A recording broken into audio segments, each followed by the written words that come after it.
A chance encounter between a poor boy selling candy and a millionaire's daughter leads to a life-changing act of heroism, bridging two worlds and teaching powerful lessons about compassion, friendship, and the true meaning of wealth. The scorching summer sun beat down mercilessly on the bustling streets of Monterey, Texas. Amidst the sea of gleaming cars and hurried pedestrians, 11-year-old Jake Thompson stood on the corner of Main Street, his weathered cardboard box filled with homemade caramels hanging from his neck. Sweat trickled down his freckled face as he called out to passing motorists, his voice hoarse from hours of effort. Caramels! Fresh, homemade caramels! Only $1 a bag. Jake's emerald eyes darted from car to car, searching for a sympathetic face, a potential customer. But as the afternoon wore on, his optimism began to wane. The drivers seemed more interested in their air-conditioned cocoons than in the desperate pleas of a young boy selling sweets. Jake's stomach growled, reminding him that he hadn't eaten since the meager breakfast he'd shared with his mother that morning. The thought of her lying in bed, pale and weak, sent a fresh wave of determination through him. He had made a promise, and Jake Thompson never broke his promises.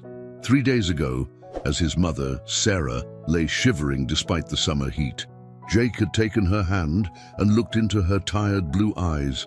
"Mom, I promise I'm going to make more money. I'll get your medicine, and we'll make things better." "You'll see." Sarah had smiled weakly, running her fingers through Jake's unruly red hair. "Oh, sweetheart, you're already doing so much. Don't worry about me. Just be careful out there, okay?" But Jake couldn't help but worry. The stack of unpaid bills on the kitchen table seemed to grow taller every day, and his mother's cough was getting worse.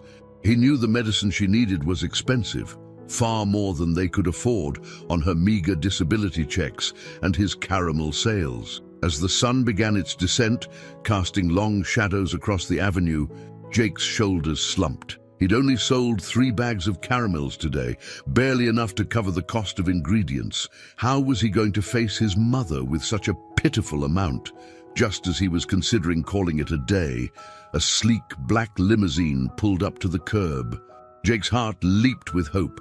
Rich people sometimes bought his caramels out of pity, and right now, he'd take any sale he could get. The back window rolled down, revealing a man in his early 40s with salt and pepper hair and piercing blue eyes.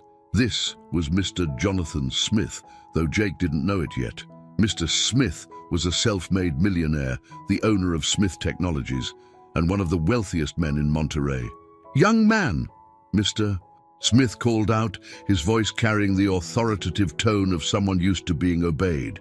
"How much for all your caramels?" Jake's eyes widened in disbelief. "All of them, sir. I have 27 bags left. They're $1 each, so that would be $27. Mr. Smith nodded, reaching for his wallet. "I'll take them all. My daughter Emily loves caramels." As if on cue, a small face appeared in the window beside Mr. Smith. Emily, a girl about Jake's age with golden curls and her father's blue eyes, smiled shyly at Jake. "Here," Mr. Smith said, holding out a crisp $50 bill. "Keep the change." Jake's hands trembled as he took the money, his mind reeling. This was more than he usually made in 3 days. "Thank you, sir. Thank you so much." He quickly handed over the box of caramels, his heart pounding with excitement. As the limousine pulled away, Jake clutched the $50 bill to his chest. He could already picture his mother's face when he told her about this stroke of luck. Maybe now they could afford her medicine, at least for a little while. With renewed energy, Jake began the long walk home, his steps light despite the fatigue weighing on his young body. He didn't notice the limousine slowing to a stop a block away, or Emily's curious gaze following him as he disappeared around the corner. Inside the car, Emily turned to her father. "Daddy, why was that boy selling caramels on the street? Doesn't he have any toys to play with?" Mr. Smith's brow furrowed as he considered his daughter's question. "Not everyone is as fortunate as we are, Princess. Some people have to work very hard just to get by." Emily's face fell as she processed this information. "That's so sad. Can't we help them?" Mr. Smith patted her hand, his mind already drifting to his next meeting. We just did, sweetheart. We bought his caramels, didn't we? Now, let's get you home. Martha will be waiting with your dinner." As the limousine merged back into traffic, neither Mr. Smith nor Emily could have imagined how their brief encounter with Jake would soon change all their lives forever. Meanwhile, Jake practically flew down the cracked sidewalks of his neighborhood, the rundown houses a stark contrast to the gleaming office buildings of downtown. As he approached the small, peeling house he called home, he could barely contain his excitement. "Mom!" he called out as he burst through the door. "Mom, you won't believe what happened today." Sarah Thompson slowly sat up in her bed, her thin frame dwarfed by the pile of threadbare blankets. "Jake, what is it, honey?" Jake rushed to her side, his eyes shining. "I sold all my caramels, Mom. And look," he proudly displayed the $50 bill. "A man in a fancy car bought them all and told me to keep the change." Sarah's tired eyes widened in surprise and relief. "Oh, Jake, that's wonderful." She pulled him into a hug, her arms weak but filled with love. "You've worked so hard. I'm so proud of you." As Jake snuggled into his mother's embrace, he felt a glimmer of hope. Maybe things were finally going to get better.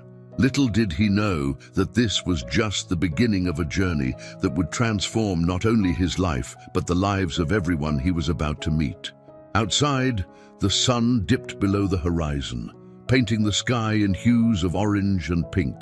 As night fell over Monterey, two very different families settled in for the evening, unaware that their paths were about to cross in ways they could never have imagined. In his mansion across town, Mr. Smith loosened his tie and poured himself a glass of expensive scotch, his mind already on tomorrow's board meeting.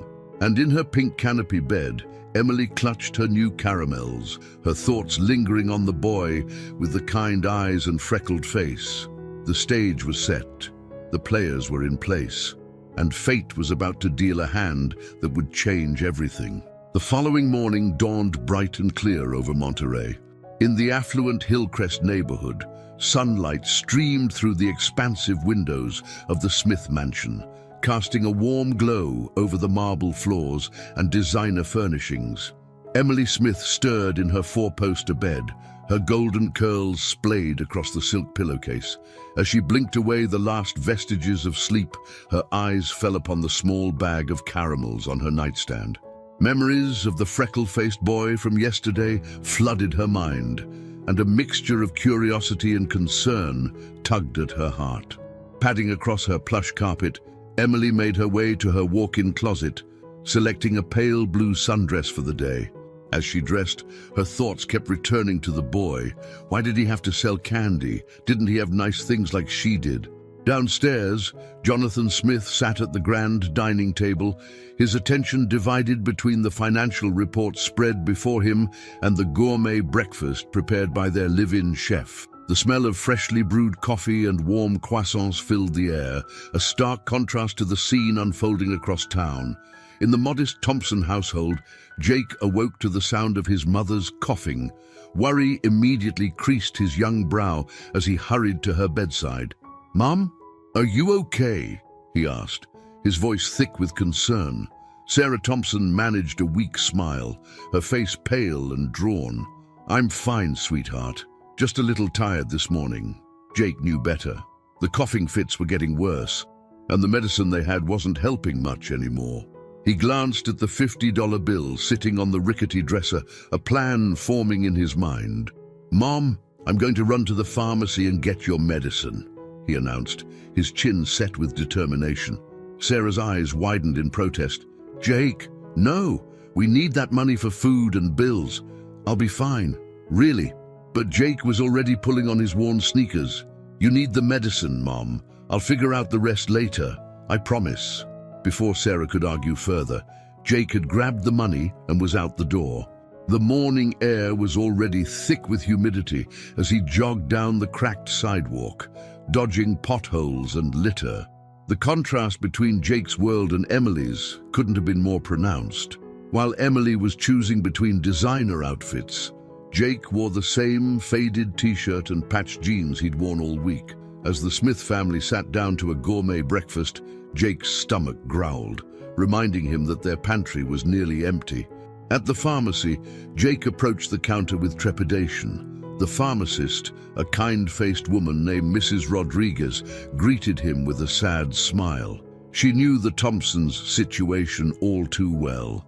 "Jake, honey, your mum's prescription," she began gently.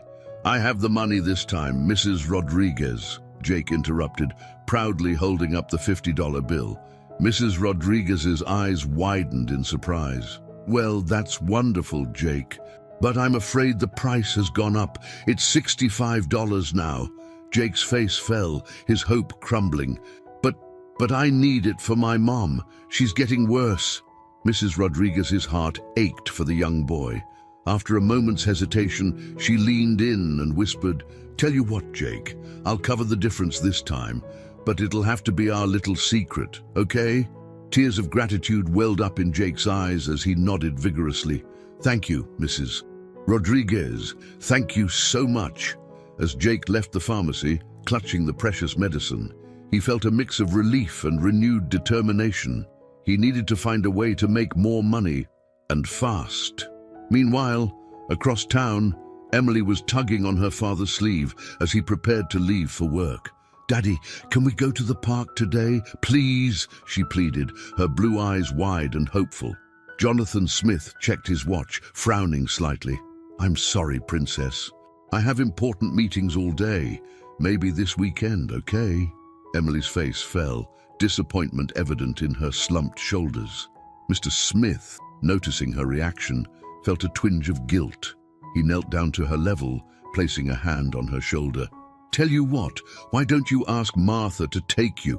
You can feed the ducks and play on the swings. How does that sound?" Emily's face brightened slightly. "Okay, Daddy, can I take some bread for the ducks?" Mr. Smith nodded, already distracted by a notification on his smartwatch. "Of course, sweetheart. Martha will help you. I've got to run now. Be good." With a quick kiss on Emily's forehead, Mr. Smith was out the door, leaving his daughter standing alone in the vast foyer. Emily sighed, her excitement dampened by her father's absence. Still, the prospect of a day at the park lifted her spirits. As Emily and Martha, the Smiths' longtime housekeeper, prepared for their outing, Jake was making his way back home. The streets were becoming busier as people rushed to work, barely sparing a glance for the young boy weaving through the crowd. Jake's mind raced with ideas on how to earn more money. Selling caramels wasn't enough anymore. Maybe he could offer to mow lawns or wash cars. But most people in his neighborhood could barely afford to pay for such services. Lost in thought, Jake almost missed the commotion ahead. A group of people had gathered around a stooped old man who was struggling to pick up spilled groceries. Without hesitation, Jake rushed to help. "Here, let me help you, sir," Jake said, quickly gathering the scattered items. The old man looked up, gratitude shining in his rheumy eyes. "Thank you, young man. These old bones aren't what they used to be." As Jake helped the man carry his groceries home, he couldn't shake the feeling that this small act of kindness was important somehow. Little did he know that this moment would set in motion a chain of events that would change his life forever. Back at the Smith mansion, Emily and Martha were finally ready to leave for the park. As they climbed into the family's second car, a sleek SUV, Emily clutched a bag of breadcrumbs and her favorite stuffed rabbit.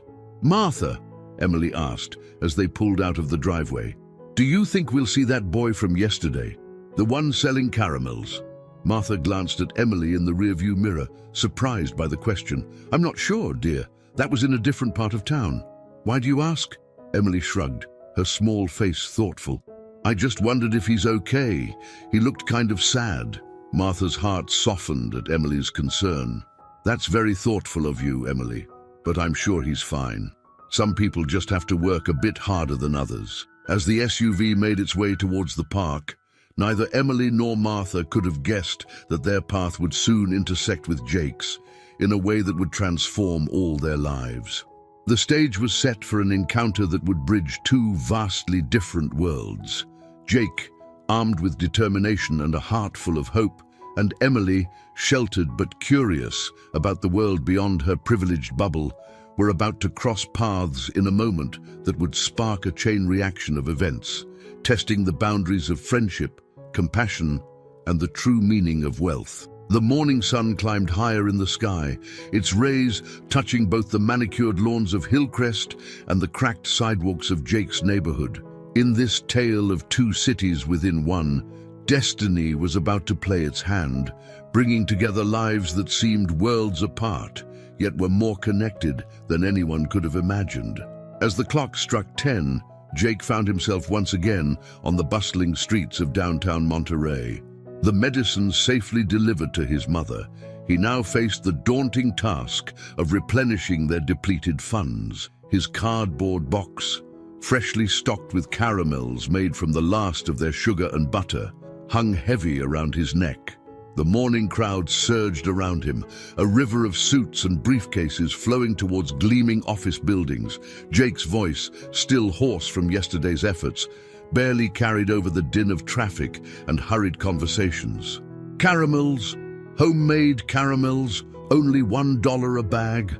But his pleas fell on deaf ears. The businessmen and women, focused on their smartphones and lattes, barely spared him a glance. By 11 o'clock, Jake had sold only 2 bags, his spirits sinking with each passing minute. Meanwhile, across town, Emily and Martha had arrived at Hillcrest Park, a sprawling oasis of green amidst the urban landscape. The park, with its manicured lawns, pristine lake and state-of-the-art playground, was a far cry from the concrete jungle where Jake peddled his wares. Emily skipped ahead, her golden curls bouncing in the sunlight. "Can we feed the ducks first, Martha, please?" Martha smiled indulgently. "Of course, dear, but remember, not too much bread. We don't want to make the ducks sick." As they approached the lake, Emily's eyes widened with delight at the sight of a mother duck leading her ducklings through the water. She carefully tore small pieces of bread, tossing them gently towards the feathered family. "Look, Martha, they're so cute," Emily giggled as the ducklings scrambled for the treats. Martha watched fondly, her weathered face softening at Emily's joy. It was moments like these that made her job worthwhile, providing a glimpse of the carefree childhood that Emily's busy parents often overlooked. As the morning wore on, Emily's attention turned to the playground. She raced from the swings to the slide, her laughter echoing across the park. Martha settled on a nearby bench, keeping a watchful eye on her charge while enjoying the warm summer day. It was then that fate decided to intervene. A golden retriever, its leash trailing behind it, came bounding across the lawn. Its owner, an elderly man struggling to keep up, called out frantically, "Buddy, Buddy, come back here." Emily, always drawn to animals, gasped in delight. "Look, Martha, a doggy!" Before Martha could react, Emily was off, chasing after the dog with all the enthusiasm of her 11 years. "Here, doggy, come here." "Emily, wait!" Martha called out, but her voice was lost in the excitement. The dog, Buddy, seemed to take Emily's pursuit as an invitation to play. He darted this way and that, always staying just out of reach. Emily, caught up in the game, followed him deeper into the park, away from the playground and Martha's watchful gaze. Buddy led Emily down a gently sloping hill, past a copse of trees, and towards a busier section of the park that bordered the street. Emily, focused solely on the dog, didn't notice how far she'd strayed from Martha or how close she was getting to the road. Just as Emily's fingers brushed Buddy's fur, the dog made a sudden turn, darting towards the street. Emily, carried by momentum, found herself stumbling onto the sidewalk. At that very moment, Jake, discouraged by his lack of sales downtown, had decided to try his luck near the park. He trudged along the sidewalk, his eyes downcast, lost in worried thoughts about his mother and their mounting bills. The screech of tires pierced the air. Jake's head snapped up just in time to see a girl with golden curls stumble off the curb and into the path of an oncoming car. Without a second thought, Jake dropped his box of caramels and lunged forward. Time seemed to slow down. Jake's hand closed around Emily's arm, yanking her back with all his might. They tumbled onto the sidewalk just as the car swerved, missing them by inches. For a moment, all was chaos. The car screeched to a halt, its driver leaping out in panic. Passers-by rushed forward, voices raised in alarm and concern. But for Jake and Emily, the world had narrowed to just the two of them. Sprawled on the concrete, hearts pounding in shared terror and relief, Emily, her blue eyes wide with shock, stared at Jake. Recognition flickered across her face. You're the caramel boy." Jake, still gripping Emily's arm, nodded shakily. "Are you okay? You almost got hit." Before Emily could respond, Martha's frantic voice cut through the commotion. "Emily! Oh my God, Emily!"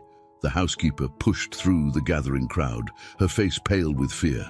As Martha swept Emily into a tight embrace, showering her with a mix of relief and admonishment, Jake slowly got to his feet.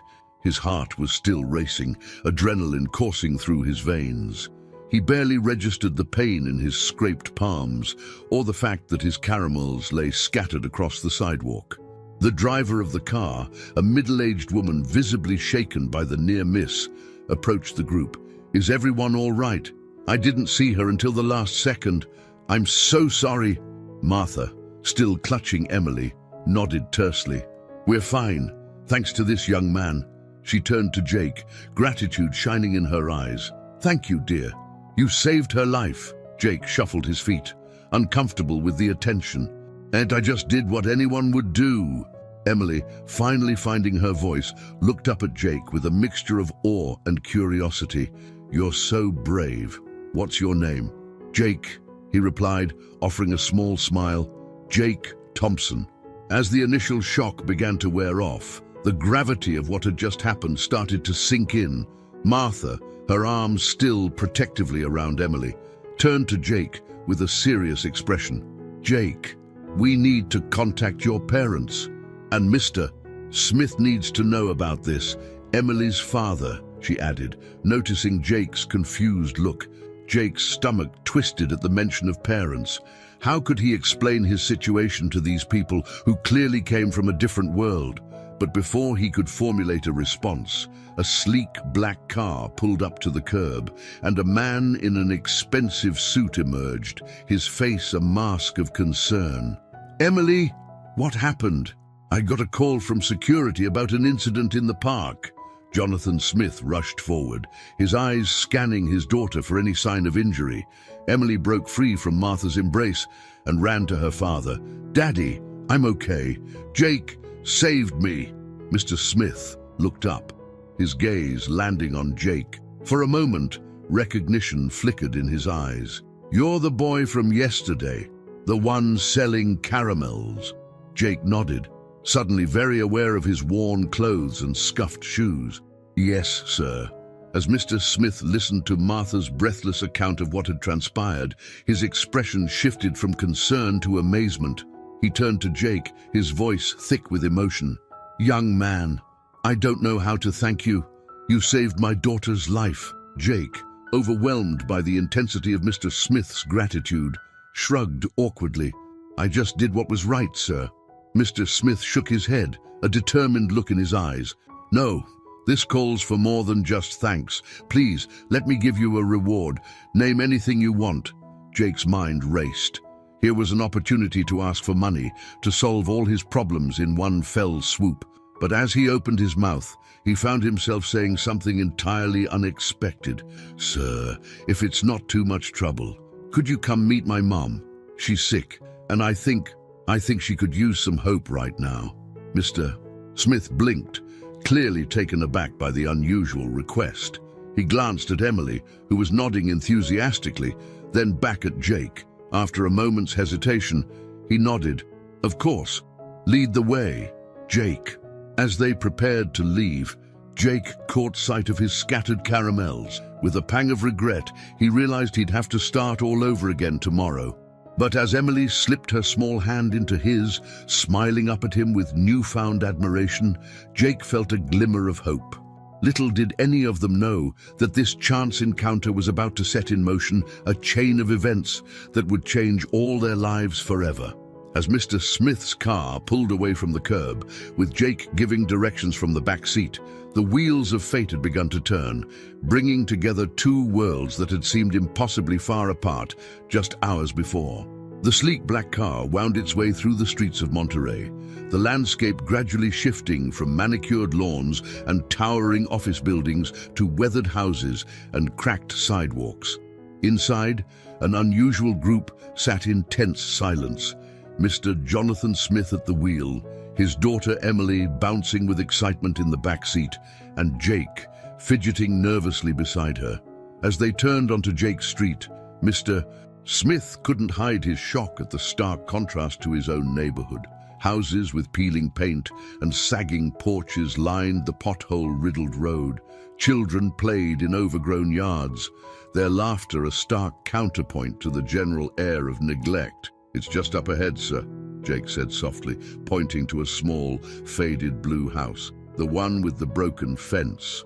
Mr. Smith parked the car, his brow furrowed as he took in the surroundings. Emily, oblivious to the gravity of the situation, hopped out eagerly.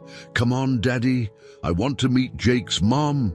Jake led the way up the cracked concrete path, his heart pounding. What would his mother think of him bringing these strangers home? Would Mr. Smith regret his offer once he saw how they lived? As Jake pushed open the creaky front door, the musty smell of illness and poverty hit them like a wall. Mr. Smith instinctively placed a hand on Emily's shoulder, as if to shield her from the reality before them. "Mom," Jake called out, his voice tinged with worry, "I'm home, and I've brought some friends." Sarah Thompson's weak voice drifted from the bedroom. "Jake, is everything all right?" Jake hurried to his mother's side, the Smiths following hesitantly. Sarah was propped up in bed, her face pale and drawn, but her eyes lit up at the sight of her son. "Oh, sweetheart, what's going on? Who are these people?" Sarah asked, her gaze flickering nervously to Mr. Smith and Emily. Jake took a deep breath, steeling himself for the explanation. "Mom, this is Mr. Smith and his daughter, Emily. I kind of saved Emily from getting hit by a car today." Sarah's eyes widened in shock. "What? Jake, are you okay?" Mr. Smith stepped forward, his demeanor softening as he took in Sarah's condition. "Mrs. Thompson, your son is a hero. He risked his own safety to save my Emily. I can't express how grateful I am." As Mr. Smith recounted the events at the park, Sarah's expression cycled through fear, pride, and finally, overwhelming gratitude. Tears welled up in her eyes as she reached for Jake's hand. "Oh, Jake," she whispered, "you've always been my brave boy." Emily, who had been uncharacteristically quiet, suddenly piped up. "Your son makes really good caramels, Mrs. Thompson. He saved me, and his candy is yummy too." A ghost of a smile crossed Sarah's lips. "Thank you, sweetheart. Jake works very hard on those caramels." Mr. Smith, who had been surveying the sparse room with growing discomfort, cleared his throat. "Mrs. Thompson, Jake mentioned that you're unwell. Is there anything we can do to help?" Sarah's pride warred briefly with her desperation. "That's very kind of you, Mr. Smith, but we couldn't possibly accept—" "Mom," Jake interrupted, his young face set with determination. "Please, we need help." The room fell silent as Sarah looked at her son, seeing the worry and exhaustion etched into his young features. She nodded slowly, a tear slipping down her cheek. Mr. Smith's expression hardened with resolve. "Right then, first things first. We need to get you proper medical care. I have connections at Monterey General. I'll make some calls and have a specialist see you today." Sarah's eyes widened in disbelief. But we can't afford—" "Please, Mrs. Thompson," Mr. Smith held up a hand. "Consider it a thank you for raising such an extraordinary young man. Jake saved something far more precious than money today. He saved my daughter's life." As Mr. Smith stepped out to make his calls, Emily approached Sarah's bedside. "Mrs. Thompson, can I show you something?" She pulled out her phone, scrolling through photos. "These are the ducklings we saw at the park today. Aren't they cute?" Sarah smiled genuinely for the first time, charmed by Emily's innocence and kindness. As Emily chattered away, showing Sarah pictures of the park and regaling her with stories of her adventures, Jake felt a warmth spreading through his chest. For the first time in months, he saw his mother truly smile. Meanwhile, in the living room, Mr. Smith was having a heated conversation on his phone. "I don't care about the waiting list, David. This is personal. I need your best oncologist to see Sarah Thompson today. Yes, I'll cover all the expenses. Just make it happen." As he ended the call, Mr. Smith's gaze fell on a stack of unpaid bills on the rickety coffee table. Medical invoices, past due notices for utilities, and a foreclosure warning from the bank painted a grim picture of the Thompsons' financial situation. A mix of emotions washed over Mr. Smith: guilt for his own abundance, admiration for Jake's resilience, and a growing determination to make a difference in this family's life. When he returned to the bedroom, he found Emily perched on the edge of Sarah's bed, the two of them laughing over a story about Emily's misadventures in her first ballet class. Jake stood nearby, his eyes shining with a hope he hadn't dared feel in months. "Mrs. Thompson," Mr. Smith announced, his tone brooking no argument, "I've arranged for you to see Dr. Amelia Chen at Monterey General this afternoon. She's the head of oncology and one of the best in the state. A car will be here to pick you up in an hour." Sarah's mouth opened and closed, overwhelmed by this sudden turn of events. "Mr. Smith, I don't know what to say. This is too much." Mr. Smith shook his head firmly. "It's not nearly enough. Jake, why don't you help your mother get ready? Emily and I will wait outside." As Jake helped his mother prepare for the hospital visit, Mr. Smith and Emily waited on the front porch. Emily tugged on her father's sleeve, her face serious. "Daddy, why doesn't Jake have nice things like I do? And why is his mom so sick?" Mr. Smith sighed, kneeling down to his daughter's level. "Sometimes, Princess, life isn't fair. Some people face challenges that others don't, but that's why it's so important for those who can help to do so." Emily nodded solemnly. "Can we help them, Daddy? Jake saved me. We should save them too." Mr. Smith felt a surge of pride at his daughter's compassion. "Yes, sweetheart, we're going to help them. In fact, I think we're going to do a lot more than that." As a sleek medical transport arrived to take Sarah to the hospital, Mr. Smith made another call. "Martha, I need you to prepare the guest house. We're going to have some long-term visitors." The wheels of change were now in full motion. As the Thompsons' world collided with the Smiths', neither family would ever be the same again. The journey that began with a chance encounter and an act of heroism was about to transform lives in ways no one could have predicted. In the fading light of the afternoon, as Sarah was carefully helped into the medical transport with Jake by her side, and the Smiths followed in their own car, a new chapter was beginning. A chapter of hope, healing, and the extraordinary power of human kindness. The following days passed in a whirlwind of activity for the Thompson family. Sarah's visit to Dr. Chen at Monterey General had revealed the full extent of her illness. Stage 3 breast cancer that had been left untreated for far too long. The news had been devastating, but for the first time in months, there was also hope. Dr.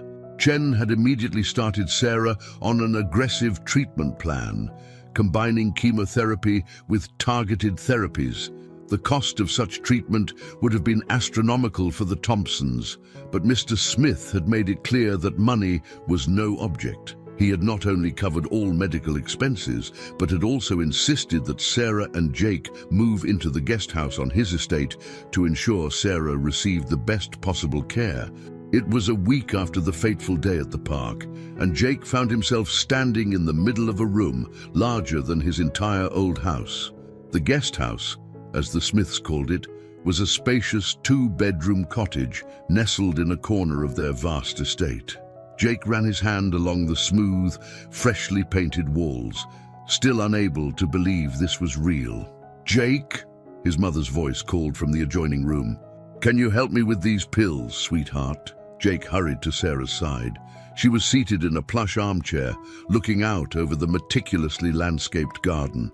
Though still pale and tired, there was a new spark in her eyes that Jake hadn't seen in years. "Here, Mom," Jake said, carefully sorting out the colorful array of pills. "The blue one is for nausea, and the white ones are your vitamins, right?"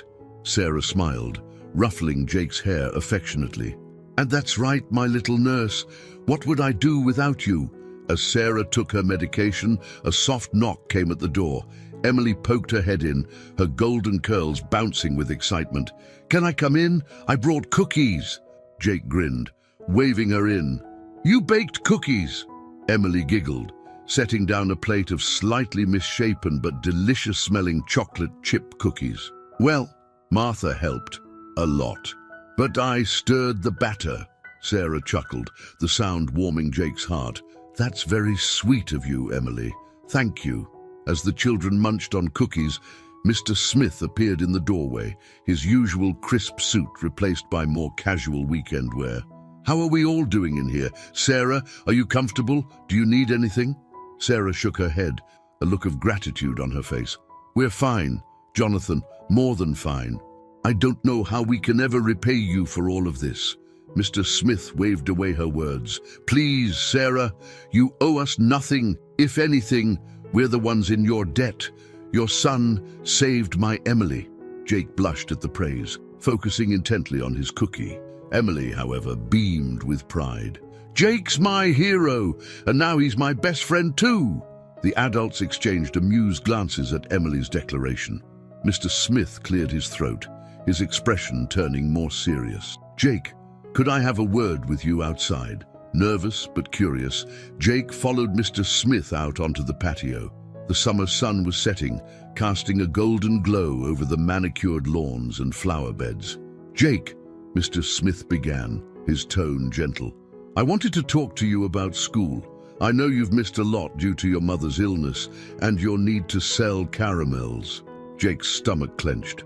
He'd been so focused on his mother's health and their sudden change in circumstances that he hadn't given much thought to school.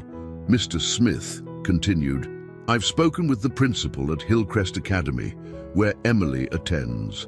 They're willing to offer you a full scholarship starting this fall." Jake's eyes widened in disbelief. Hillcrest Academy was the most prestigious private school in Monterey.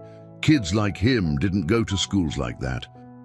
But I'm so far behind," Jake stammered, "and I don't have the right clothes or books or—" Mr. Smith held up a hand, silencing Jake's protests. "All of that will be taken care of. You'll have tutoring over the summer to help you catch up, and we'll make sure you have everything you need. Jake, this is an opportunity to secure your future, to make sure you and your mother never have to struggle like this again."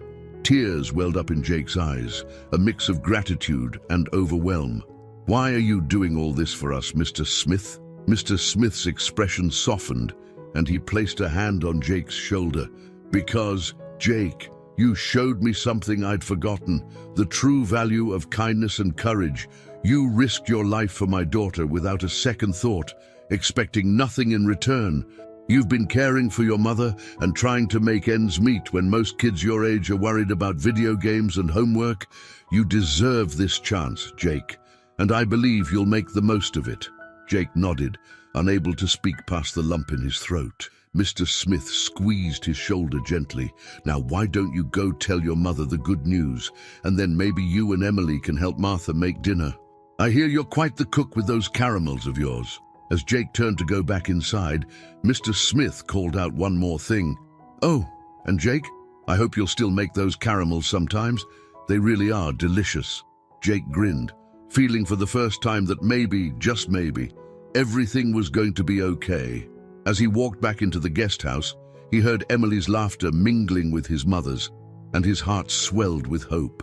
The sun dipped below the horizon, painting the sky in brilliant shades of orange and pink. In the guest house, two families from vastly different worlds were coming together, united by an act of bravery and the power of compassion. As Jake joined his mother and his new friend, he knew that this was more than just a new chapter in their lives. It was a whole new book, filled with possibilities he had never dared to imagine. The journey ahead would not be easy. There would be challenges, Sarah's ongoing treatment, Jake's adjustment to a new school, the inevitable clashes of two very different worlds colliding. But for now, in this moment, there was peace, there was hope, and there was the promise of a brighter tomorrow. As the aroma of Martha's cooking wafted through the air and the sound of laughter filled the room, Jake realized that sometimes the greatest adventures begin with the smallest acts of kindness. And he couldn't wait to see where this adventure would lead. As summer progressed, the Thompson and Smith families settled into a new routine. For Jake, each day brought a whirlwind of new experiences and challenges. His mornings were filled with intensive tutoring sessions, preparing him for the academic rigors of Hillcrest Academy.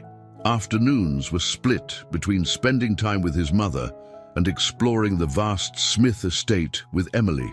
On this particular day, Jake sat at the kitchen table in the guest house, his brow furrowed in concentration as he pored over an algebra textbook. Mrs. Hernandez, a retired math teacher Mr. Smith had hired, watched him with a mix of patience and pride. "Very good, Jake," Mrs. Hernandez said, nodding approvingly at his work. "You're making excellent progress. At this rate, you'll be more than ready for Hillcrest's math program come fall." Jake looked up, a tentative smile on his face. "Really? I'm not too far behind?" Mrs. Hernandez chuckled. "Far behind. Jake, you're catching up at an incredible pace. Your aptitude for mathematics is impressive." As Jake basked in the rare praise, a knock at the door interrupted their session. Emily burst in, her cheeks flushed with excitement. "Jake, are you done with your boring math stuff yet? I want to show you something amazing." Mrs. Hernandez raised an eyebrow, amused. "I think we can call it a day, Jake. You've earned some fun." Jake didn't need to be told twice. He quickly packed up his books and followed Emily out into the sun-drenched garden. As they raced across the manicured lawn, Jake marveled at how quickly he'd adapted to this new environment. The vast grounds that had once seemed intimidating now felt like a second home. Emily led him to a secluded corner of the estate, where a large oak tree stood sentinel over a small, bubbling stream. Nestled in the tree's sturdy branches was a structure Jake hadn't noticed before, a treehouse. "Ta-da!" Emily exclaimed, gesturing grandly. "Daddy had it built for us. Isn't it awesome?" Jake's jaw dropped. The treehouse was nothing like the rickety platforms he'd seen in his old neighborhood. This was a miniature house, complete with windows, a small porch, and even a rope ladder. "Wow," Jake breathed. "This is incredible." Emily beamed. "Come on, let's check it out." As they climbed up, Jake couldn't help but feel a twinge of guilt. While he was exploring tree houses and studying with private tutors, his old friends were probably still struggling to make ends meet. The contrast between his past and present was sometimes overwhelming. Inside the treehouse, Jake's thoughts were interrupted by Emily's excited chatter. "Look, we have beanbags and a little bookshelf and even a mini fridge. Daddy said we could use this as our secret clubhouse." Jake smiled, pushing aside his conflicted feelings. "It's amazing, Emily. Thank you for sharing it with me." Emily plopped down on a beanbag, her expression suddenly serious. "Jake, can I ask you something?" "Sure," Jake replied, settling into the other beanbag. "What was it like before, when you had to sell caramels and take care of your mom all by yourself?" Jake was taken aback by the question. He'd grown used to Emily's carefree nature and sometimes forgot that she was observant in her own way. "It was hard," Jake admitted, choosing his words carefully. "I was always worried about money, about my mom's health. I didn't have time for friends or hobbies. Everything was about survival." Emily's blue eyes filled with sympathy. "That sounds awful. I'm sorry you had to go through that, Jake." Jake shrugged, uncomfortable with the pity. "It wasn't all bad. It taught me a lot about responsibility and hard work, and I learned how to make pretty good caramels," he added with a grin. Emily giggled, the serious moment passing. "They are good. Hey, maybe we could sell them at the school bake sale this fall, for charity." As Emily launched into plans for their hypothetical caramel empire, Jake felt a warmth spread through his chest. Despite their different backgrounds, Emily had become a true friend, accepting him without judgment. Their conversation was interrupted by a call from below. "Jake, Emily, are you up there?" Jake poked his head out of the treehouse window to see his mother standing at the base of the tree, looking better than she had in months. The color had returned to her cheeks, and though she was still thin, she no longer looked frail. "Hi, Mom. We're just checking out the new treehouse.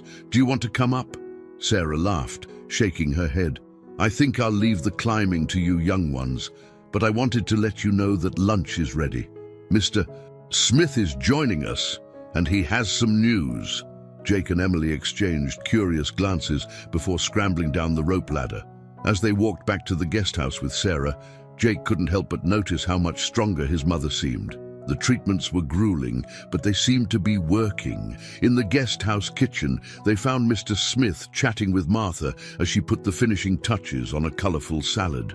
The table was set with fine china, a far cry from the chip plates Jake had grown up using. As they settled around the table, Mr. Smith cleared his throat. "I have an announcement to make," he began, his eyes twinkling with excitement. "Sarah, Jake, as you know, I've been thinking about how to expand my company's charitable efforts, and I've had an idea, one that I hope you'll both be a part of." Jake leaned forward, intrigued. Mr. Smith continued, "I want to start a foundation, one that helps families struggling with medical bills and provides educational opportunities for underprivileged children, and I'd like to name it after Jake." A stunned silence fell over the table. Jake felt as if all the air had been sucked out of the room. "After me," he managed to squeak out. Mr. Smith nodded, his expression serious. "Your bravery and dedication inspired this idea, Jake. The Jake Thompson Foundation will aim to help kids just like you, kids with incredible potential who just need a chance." Sarah's eyes filled with tears. "Jonathan, I don't know what to say." "Say you'll help," Mr. Smith replied. "Sarah, I'd like you to be on the board of directors. Your experience will be invaluable in identifying families who need help." As the adults discussed the details of the foundation, Jake sat in stunned silence. Emily squeezed his hand under the table, grinning at him. "See, I told you you're a hero." Jake managed a shaky smile in return. The idea that his name would be attached to something so important, something that could help so many people, was overwhelming. It was a responsibility he never could have imagined just a few short weeks ago. As lunch progressed and the conversation flowed around him, Jake found himself thinking about his old neighborhood, about kids like him who were still struggling. For the first time, he realized that his extraordinary twist of fate wasn't just about changing his own life, it was about opening doors for others too. The afternoon sun streamed through the windows, casting a warm glow over the scene. In that moment, surrounded by his mother's laughter, Emily's excited chatter, and Mr. Smith's passionate plans for the foundation, Jake felt a sense of purpose settling over him. He may have started this journey as a boy selling caramels on a street corner, but he was growing into something more, a symbol of hope, a bridge between two worlds. As he picked up his fork to finally start on his lunch, Jake made a silent promise to himself. He would make the most of this opportunity, not just for himself and his mother, but for all the kids out there who were still waiting for their chance. The Jake Thompson Foundation would be more than just a name. It would be a beacon of hope, a testament to the power of kindness and the extraordinary potential that lies within every child, no matter their circumstances. With that resolve firming in his heart, Jake joined the conversation, ready to take the first steps on this new, exciting path. The future, once so bleak and uncertain, now shimmered with possibility. The crisp autumn air carried the scent of fallen leaves and new beginnings as Jake stood at the imposing gates of Hillcrest Academy. His new backpack felt heavy on his shoulders, filled with pristine textbooks and supplies he'd never dreamed of owning. Beside him, Emily bounced on her toes, her excitement palpable.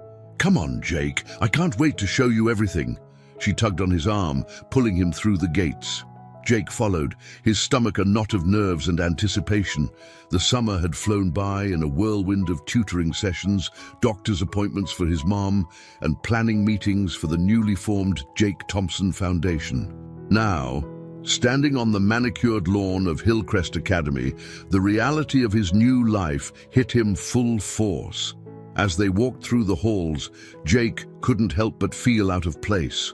Despite his new clothes, carefully selected by Martha to match Hillcrest's unspoken dress code, he felt like an imposter. The other students moved with an air of confidence that came from a lifetime of privilege, something Jake couldn't hope to mimic.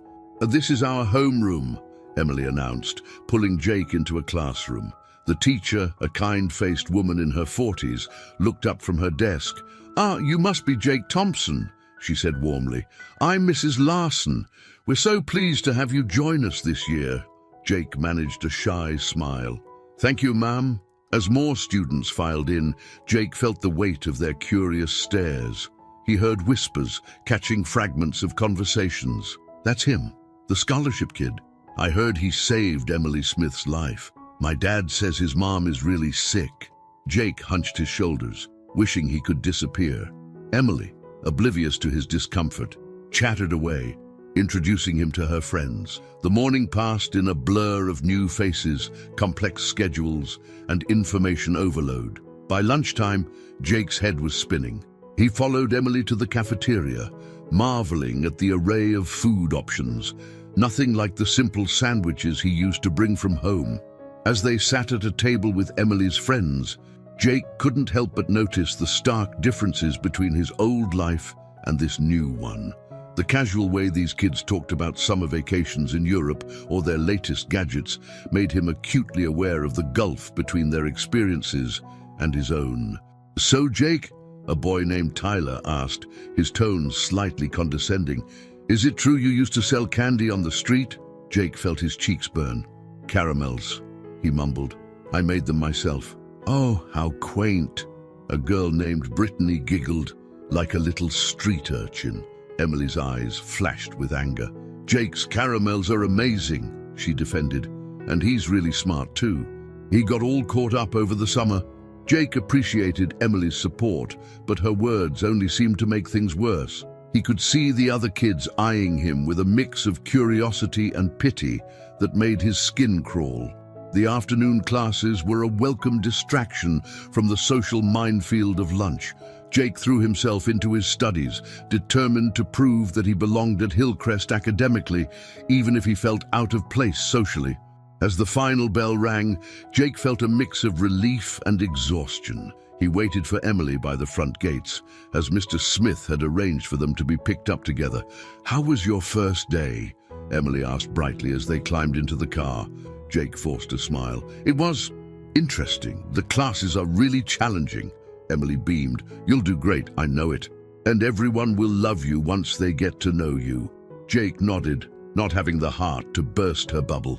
As they drove back to the Smith estate, he gazed out the window, his mind a whirlwind of conflicting emotions. When they arrived home, Jake headed straight for the guest house. He found his mother in the living room, looking tired but happy after a chemotherapy session. "How was school, sweetheart?" Sarah asked, patting the spot next to her on the couch. Jake sat down, the emotions of the day finally overwhelming him. To his horror, he felt tears welling up in his eyes. "It was hard, Mom. I don't fit in there. Everyone knows I'm different, that I don't belong." Sarah pulled him into a hug, stroking his hair. "Oh, Jake, of course you belong. You're just as smart and deserving as any of those kids. It's just going to take some time to adjust." Jake sniffled, drawing comfort from his mother's embrace. "I know. It's just everything is so different. Sometimes I miss our old life. Is that crazy?" Sarah pulled back, looking Jake in the eye. "It's not crazy at all. Change is hard, even when it's for the better. But remember why we're here, Jake. This is your chance for a better future. And think of all the other kids you'll be able to help through the foundation." Jake nodded, wiping his eyes. "You're right, Mom. I just wish it was easier." A knock at the door interrupted their conversation. Mr. Smith poked his head in. his expression concerned. "Is everything all right?" Emily mentioned Jake seemed a bit down. Jake straightened up, embarrassed to be caught crying. But Mr. Smith's kind eyes held no judgment, only understanding. "First days are tough," Mr. Smith said, sitting down across from them. "I remember feeling out of place when I first started building my company. But you know what got me through it?" Jake shook his head. "Remembering why I was there. Jake, you have an incredible opportunity here, not just to secure your own future, but to pave the way for other kids like you. It won't be easy, but I believe in you. And so does everyone else in this house." Jake felt a warmth spread through his chest at Mr. Smith's words. "Thank you, sir. I'll keep trying my best." Mr. Smith smiled. "That's all anyone can ask. Now, how about we all have dinner together tonight? Martha's making her famous lasagna, and I think we could all use some comfort food." As they walked to the main house, Jake felt some of the day's tension easing. He knew there would be more challenges ahead, fitting in at school, keeping up with his studies, navigating his new social status. But he also knew he wasn't facing those challenges alone. Later that night, as Jake lay in bed, he thought about the day's events. He thought about the kids at Hillcrest with their easy confidence, about Emily's unwavering friendship, about his mother's strength in the face of her illness, and he thought about Mr. Smith's words, about paving the way for others. With a deep breath, Jake made a decision. He would embrace this new life, with all its challenges and opportunities. He would work hard, not just for himself, but for all the kids who didn't have this chance. And maybe, just maybe, he could bridge the gap between his old world and this new one. As he drifted off to sleep, Jake's last thoughts were of the foundation that bore his name. Tomorrow, he decided, he would ask Mr. Smith how he could be more involved. If he was going to be a symbol of hope, he was determined to live up to that responsibility. The road ahead might be tough, but Jake Thompson was tougher, and with the support of his newfound family, both old and new, he knew he could face whatever challenges lay ahead. As weeks turned into months, Jake gradually began to find his rhythm at Hillcrest Academy. The initial shock of his new environment slowly gave way to a determined focus on his studies and a growing confidence in his abilities. One crisp October morning, Jake sat in his advanced mathematics class, his brow furrowed in concentration as he worked through a particularly challenging problem set. Mrs. Carpenter, the teacher, circulated the room, pausing to observe each student's progress. "Excellent work, Jake," she murmured, peering over his shoulder. "Your approach to this equation is quite innovative." Jake looked up, a mix of surprise and pride on his face. "Thank you, Mrs. Carpenter." As the bell rang, signaling the end of class, Mrs. Carpenter called out, "Jake, could you stay back for a moment?" Nervous butterflies fluttered in Jake's stomach as he approached her desk. Had he done something wrong? Mrs. Carpenter smiled warmly, dispelling his fears. "Jake, I wanted to talk to you about the upcoming Math Olympiad. Based on your performance in class, I think you'd be an excellent candidate to represent Hillcrest." Jake's eyes widened. The Math Olympiad was a prestigious competition that drew the brightest young minds from schools across the state. "Really? You think I'm good enough?" "More than good enough," Mrs. Carpenter assured him. "Your problem-solving skills are exceptional, and you have a unique perspective that could give our team an edge. Will you consider it?" Jake nodded enthusiastically. "Yes, absolutely. Thank you for the opportunity, Mrs. Carpenter." As he left the classroom, his mind was buzzing with excitement. This was a chance to prove himself, to show everyone, including himself, that he truly belonged at Hillcrest. At lunch, Jake slid into his usual seat next to Emily, unable to contain his news. "Guess what? Mrs. Carpenter wants me to join the Math Olympiad team." Emily squealed with delight, drawing curious looks from nearby tables. "Jake, that's amazing." "I told you were smart." From across the table, Tyler raised an eyebrow. "The Math Olympiad? That's pretty intense. You sure you can handle it, new guy?" Before Jake could respond, another voice chimed in. "I think he'll do great." It was Aiden, one of the quieter kids in their grade. "I've seen Jake's work in class. He's got some serious skills." Jake felt a warmth spread through his chest at the unexpected support. He'd been so focused on feeling out of place that he hadn't noticed the gradual acceptance he was gaining among his peers. That afternoon, as Jake and Emily waited for their ride home, they were approached by a group of kids from their grade. "Hey, Jake!" a girl named Zoe called out. "We heard you're joining the Math Olympiad team. A bunch of us are getting together this weekend to study. Want to join?" Jake blinked in surprise. Yeah, that would be great. Thanks." As the group chatted, making plans for the weekend study session, Jake felt a shift in the air around him. For the first time since starting at Hillcrest, he didn't feel like an outsider looking in. He was part of something. Later that evening, Jake sat with his mother in the guest house, sharing the events of his day. Sarah listened with shining eyes, her pride evident in every word. "Oh, Jake," she said, pulling him into a hug, "I'm so proud of you. You've worked so hard, and it's paying off." Jake hugged her back, noticing how much stronger she felt. The treatments were grueling, but they were working. His mother was getting better, day by day. A knock at the door interrupted their moment. It was Mr. Smith, his face alight with excitement. "I hope I'm not interrupting, but I have some news I couldn't wait to share." Sarah waved him in. "Not at all, Jonathan. What's going on, Mr.?" Smith sat down, barely containing his enthusiasm. The Jake Thompson Foundation just received its first major donation. A tech company in Silicon Valley heard about our mission and wants to partner with us.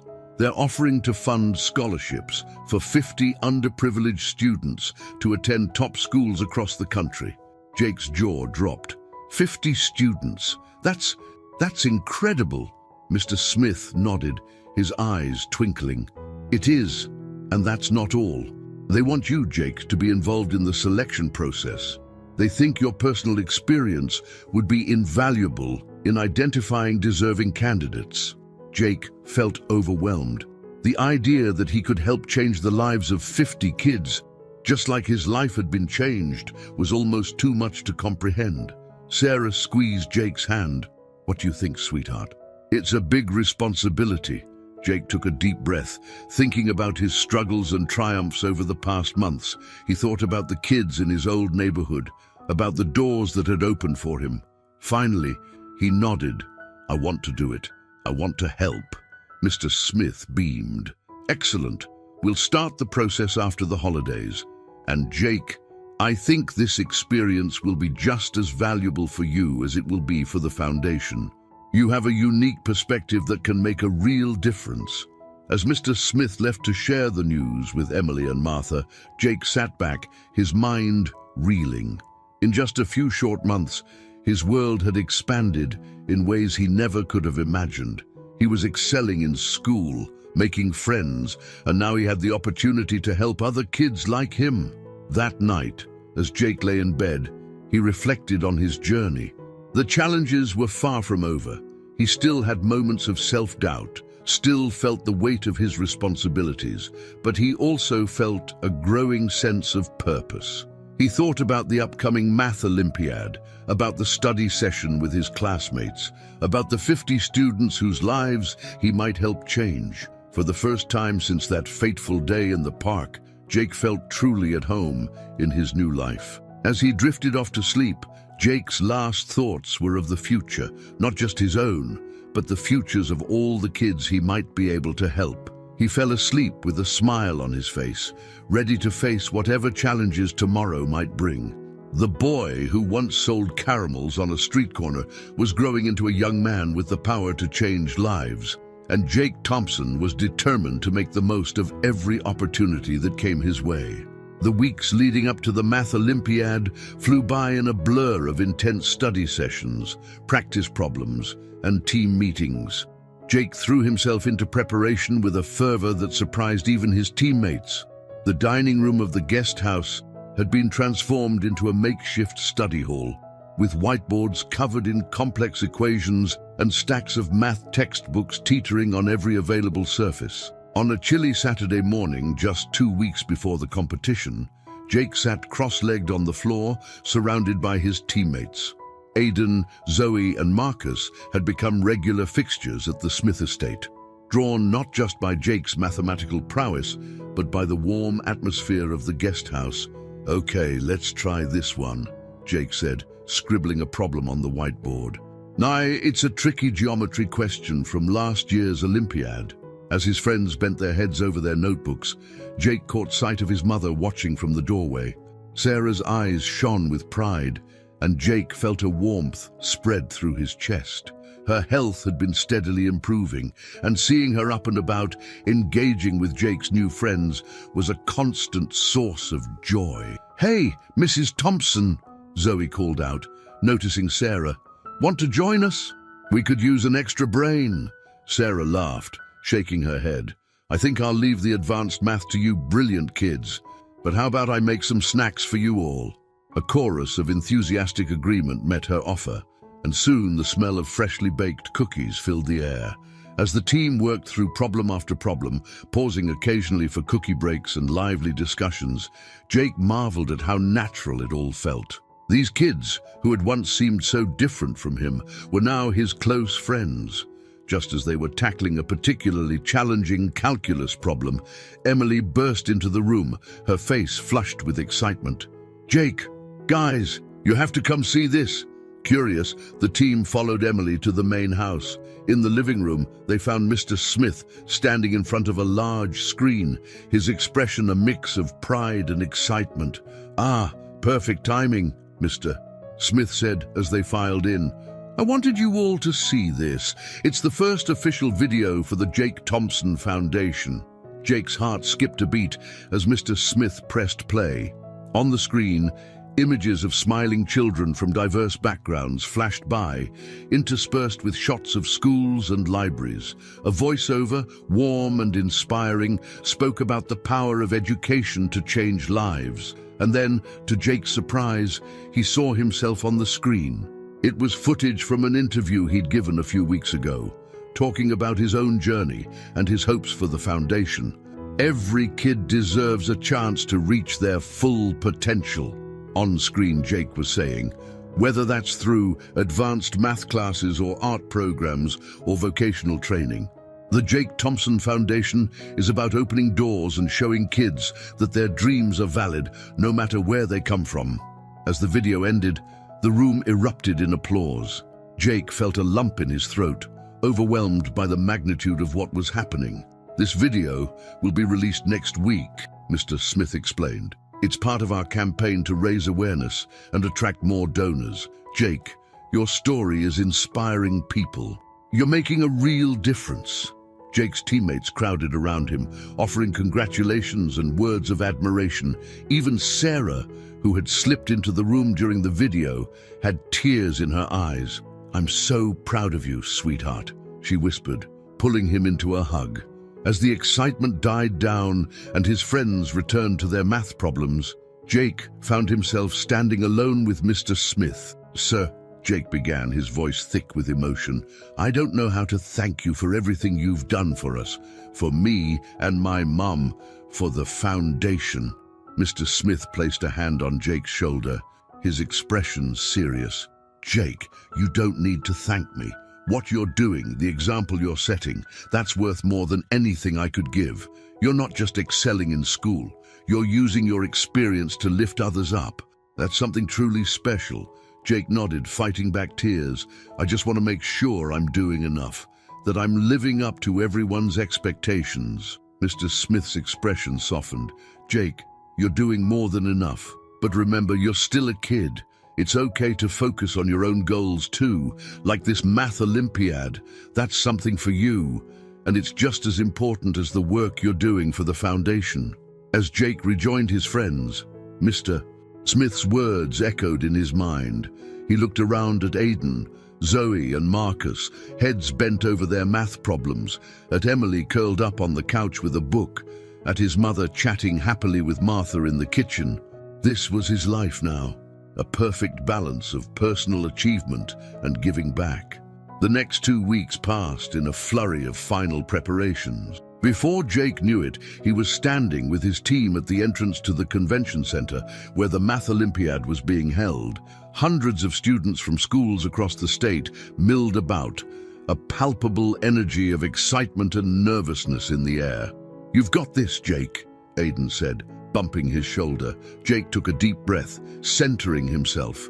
He thought of all the hard work he'd put in, of his mother's proud smile, of Mr. Smith's encouragement, of the kids who might be inspired by his story. "We've got this," Jake corrected, looking at his teammates with a confident smile.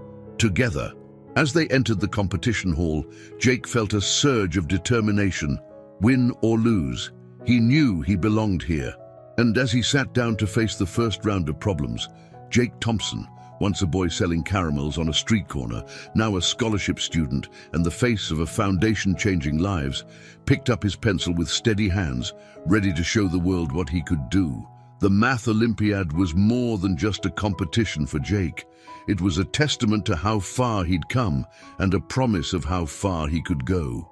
With each problem he solved, Jake wasn't just competing for himself or his school. He was proving that with opportunity and hard work, any child could reach for the stars. The Math Olympiad proved to be as challenging as Jake and his teammates had anticipated. For hours, they wrestled with complex problems, their pencils flying across paper as they worked through equations, proofs, and theoretical concepts that would have baffled most adults. Jake found himself in a state of intense focus, the outside world fading away as he immersed himself in the language of mathematics. Each problem was a puzzle to be solved, a challenge to be overcome. As he worked, Jake felt a sense of belonging that went beyond his school or his new life. Here, in the realm of numbers and logic, he was truly in his element. The final round was a team challenge, requiring all 4 Hillcrest students to work together to solve a series of interconnected problems. Jake, Aiden, Zoe, and Marcus huddled together, their minds working in sync as they tackled the challenge. "Guys, I think I see a pattern," Jake said, his eyes lighting up as he scribbled furiously on his worksheet. "If we approach it this way..." His teammates leaned in, building on Jake's insight. In that moment, all the hours of study sessions, all the late nights and early mornings, all came together in a beautiful symphony of collaborative problem-solving. As they submitted their final answers, Jake felt a mix of exhaustion and exhilaration. They had given it their all, and now all they could do was wait for the results. The award ceremony was held in the grand ballroom of the convention center. Jake sat with his team, his leg bouncing nervously under the table. In the audience, he could see Mr. Smith, Emily, and his mother all watching with anticipation. And now, the announcer's voice boomed through the speakers. For the team competition results.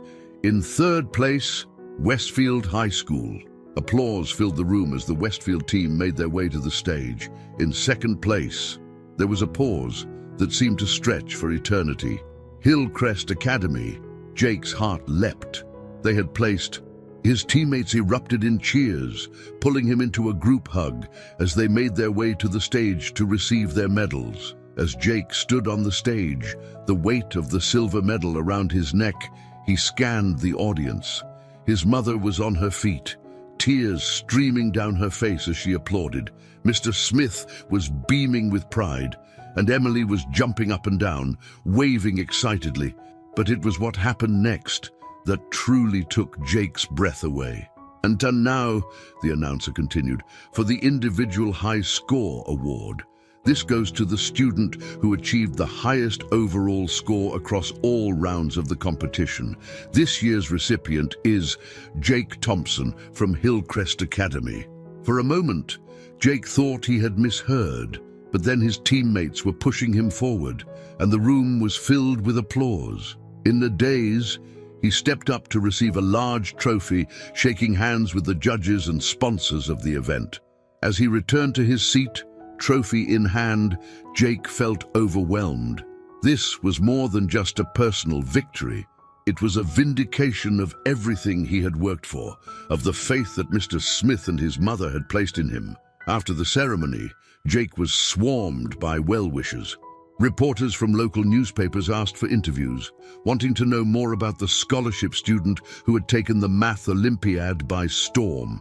"Jake," one reporter asked, "how does it feel to win the individual high score award?" Jake paused, gathering his thoughts. "It feels incredible," he said finally, "but it's not just about me. This victory belongs to everyone who believed in me and supported me. My mom, who always encouraged me even when times were tough. Mr. Smith and his family, who gave me an opportunity I never thought I'd have. My teammates and teachers at Hillcrest, who welcomed me and pushed me to do my best. And the Jake Thompson Foundation, which reminds me every day that education can change lives." The reporter nodded, impressed by Jake's mature response. "Daddy, and what's next for you, Jake?" Jake smiled, thinking of the foundation work ahead, the continued challenges at school, and the endless possibilities that now stretched before him. "Next is continuing to work hard, to learn, and to help open doors for other kids like me. This is just the beginning." Later that evening, back at the Smith estate, a small celebration was held in the guest house. Jake's teammates, Mr. Smith and Emily, and even some of his teachers from Hillcrest had come to congratulate him. As Jake looked around the room, at the proud faces of his mother and Mr. Smith, at his friends laughing and chatting, at the trophy and medals glinting in the lamplight, he felt a profound sense of gratitude.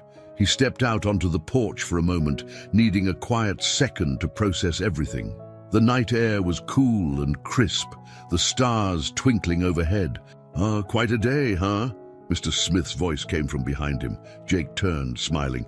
"Yeah, it's more than I ever dreamed of." Mr. Smith leaned against the railing, his expression thoughtful.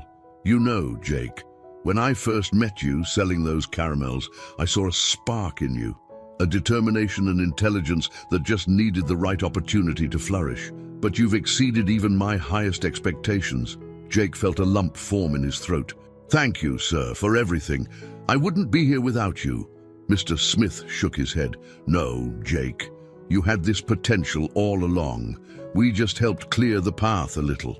Everything you've achieved, you've earned through your own hard work and talent." They stood in companionable silence for a moment, looking out over the moonlit garden. "So," Mr. Smith said finally, "are you ready for what comes next? The foundation is growing, you're excelling in school, and I have a feeling this Math Olympiad win is just the first of many achievements we'll see from you." Jake took a deep breath, feeling the weight of expectation, but also the thrill of possibility. "I'm ready," he said, his voice firm with conviction. "Whatever comes next, I'm ready to face it." As they turned to rejoin the party, Jake felt a sense of peace settle over him. The journey from that street corner to this moment had been filled with challenges, surprises, and incredible joys. And while he knew there would be more obstacles to overcome, more heights to reach for, Jake Thompson was no longer afraid of the future. He was ready to embrace it, to continue growing, learning, and most importantly, to use his success to help others. The boy, who once sold caramels to survive, had become a young man poised to change the world, one opportunity at a time. As Jake stepped back into the warmth of the celebration, surrounded by the love and support of his newfound family and friends, he knew that this was not an ending, but a beautiful beginning. The best was yet to come, and Jake Thompson was ready to meet it head-on. As winter melted into spring, Jake found himself busier than ever. The Math Olympiad victory had opened up a world of new opportunities and responsibilities. His days were filled with advanced classes at Hillcrest, foundation meetings, and an increasing number of speaking engagements where he shared his story with other underprivileged youth. On a warm Saturday afternoon in April, Jake stood before a crowd of eager faces at a community center in his old neighborhood. The familiar sights and sounds brought a rush of memories, both bitter and sweet. "I stood where you're sitting now," Jake began, his voice strong and clear, "dreaming of a better future, but not sure how to get there. I'm here to tell you that your dreams are valid, and with hard work and the right support, they can become reality. As Jake spoke about his journey, from selling caramels to winning the Math Olympiad, he saw hope kindling in the eyes of his audience. After his speech, a young girl approached him, clutching a worn notebook. "Do you really think someone like me could go to a school like Hillcrest?" she asked, her voice barely above a whisper. Jake knelt down to her level, his eyes serious. "Absolutely. In fact, the Jake Thompson Foundation is working on expanding our scholarship program. What's your name?" "Maria," she replied, a small smile forming. "Well, Maria, keep working hard and don't give up on your dreams. Who knows? Maybe next year you'll be joining me at Hillcrest." As Jake left the community center, he felt a renewed sense of purpose. This was why he worked so hard, why he pushed himself to excel. It wasn't just for his own future anymore, but for kids like Maria who just needed a chance. Back at the Smith estate, Jake found Mr. Smith waiting for him in the study. The older man's face was serious, and Jake felt a flutter of nerves in his stomach. "How did the speech go?" Mr. Smith asked, gesturing for Jake to take a seat. "It went well, I think," Jake replied, settling into the leather armchair. "There were a lot of kids there, all eager to learn about the foundation and the opportunities we're offering." Mr. Smith nodded, a small smile playing on his lips. "That's excellent, Jake. In fact, that's part of why I wanted to talk to you. The board of directors had a meeting yesterday, and we've made some decisions about the future of the foundation." Jake leaned forward, intrigued. "What kind of decisions?" "Well," Mr. Smith began, "we've decided to significantly expand our scholarship program. Instead of 50 students, we're aiming to sponsor 200 for the next academic year." Jake's eyes widened. 200. "That's amazing." "It is," Mr. Smith agreed, "but it also means a lot more work. We'll need to refine our selection process, establish mentorship programs, and create support systems to ensure these students succeed once they're placed in top schools." Jake nodded, his mind already racing with ideas. "I'd love to help with that. Maybe we could set up a peer mentoring system where current scholarship students help the new ones adjust." Mr. Smith's smile widened. "That's exactly the kind of thinking we need, Jake. Which brings me to the other thing I wanted to discuss with you." He paused, his expression growing more serious. "The board, myself included, feels that you should have a more official role in the foundation. We'd like to offer you a position as Junior Director of Outreach and Mentorship." Jake's jaw dropped. "Me? But I'm only 14. 14 with more life experience and insight into our mission than most adults," Mr. Smith countered. "This role would involve more responsibility, Jake. You'd be expected to take a leading role in developing our mentorship programs, speaking at events, and helping with the selection process for new scholars. It would mean less free time, more pressure, but it would also mean a greater ability to shape the foundation and help more kids like yourself." Jake sat back, his mind whirling. The offer was incredible, a chance to make a real difference on a scale he'd never imagined. But he also thought about his studies at Hillcrest, his friends, the normal teenage experiences he was just starting to enjoy. "Can I have some time to think about it?" he asked finally. Mr. Smith nodded, looking pleased. "Of course. This is a big decision, and I want you to discuss it with your mother as well. Take a few days, Jake.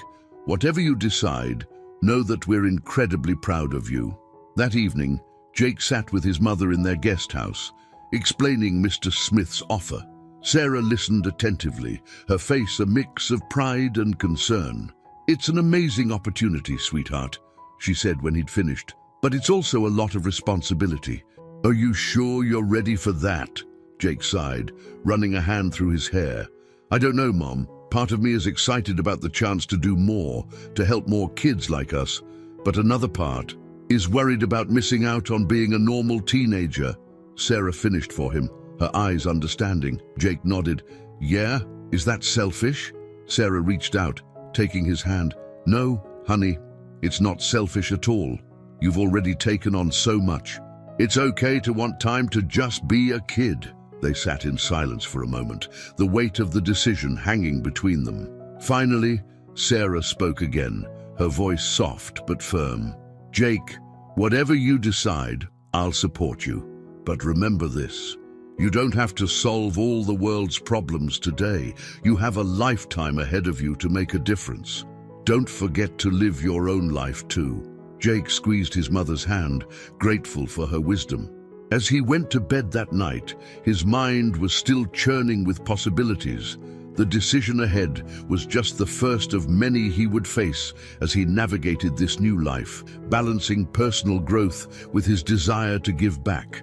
As he drifted off to sleep, Jake's last thoughts were of Maria, the girl from the community center, and all the other kids out there waiting for their chance. Whatever he decided, he knew one thing for certain. He would find a way to make a difference, to open doors for others, just as doors had been opened for him. The journey ahead was uncertain, filled with challenges and choices, but Jake Thompson was ready to face it, armed with the love of his mother, the support of the Smiths, and a determination to create positive change in the world. The warm May sunshine streamed through the windows of Hillcrest Academy's library as Jake sat hunched over a thick textbook, his brow furrowed in concentration. Final exams were approaching, and despite the whirlwind of foundation activities, Jake was determined to maintain his top academic standing. Earth to Jake, Emily's voice broke through his focus. You've been staring at that page for 10 minutes straight. Jake blinked, looking up at his friend with a sheepish grin. Sorry, Em. I guess I zoned out a bit.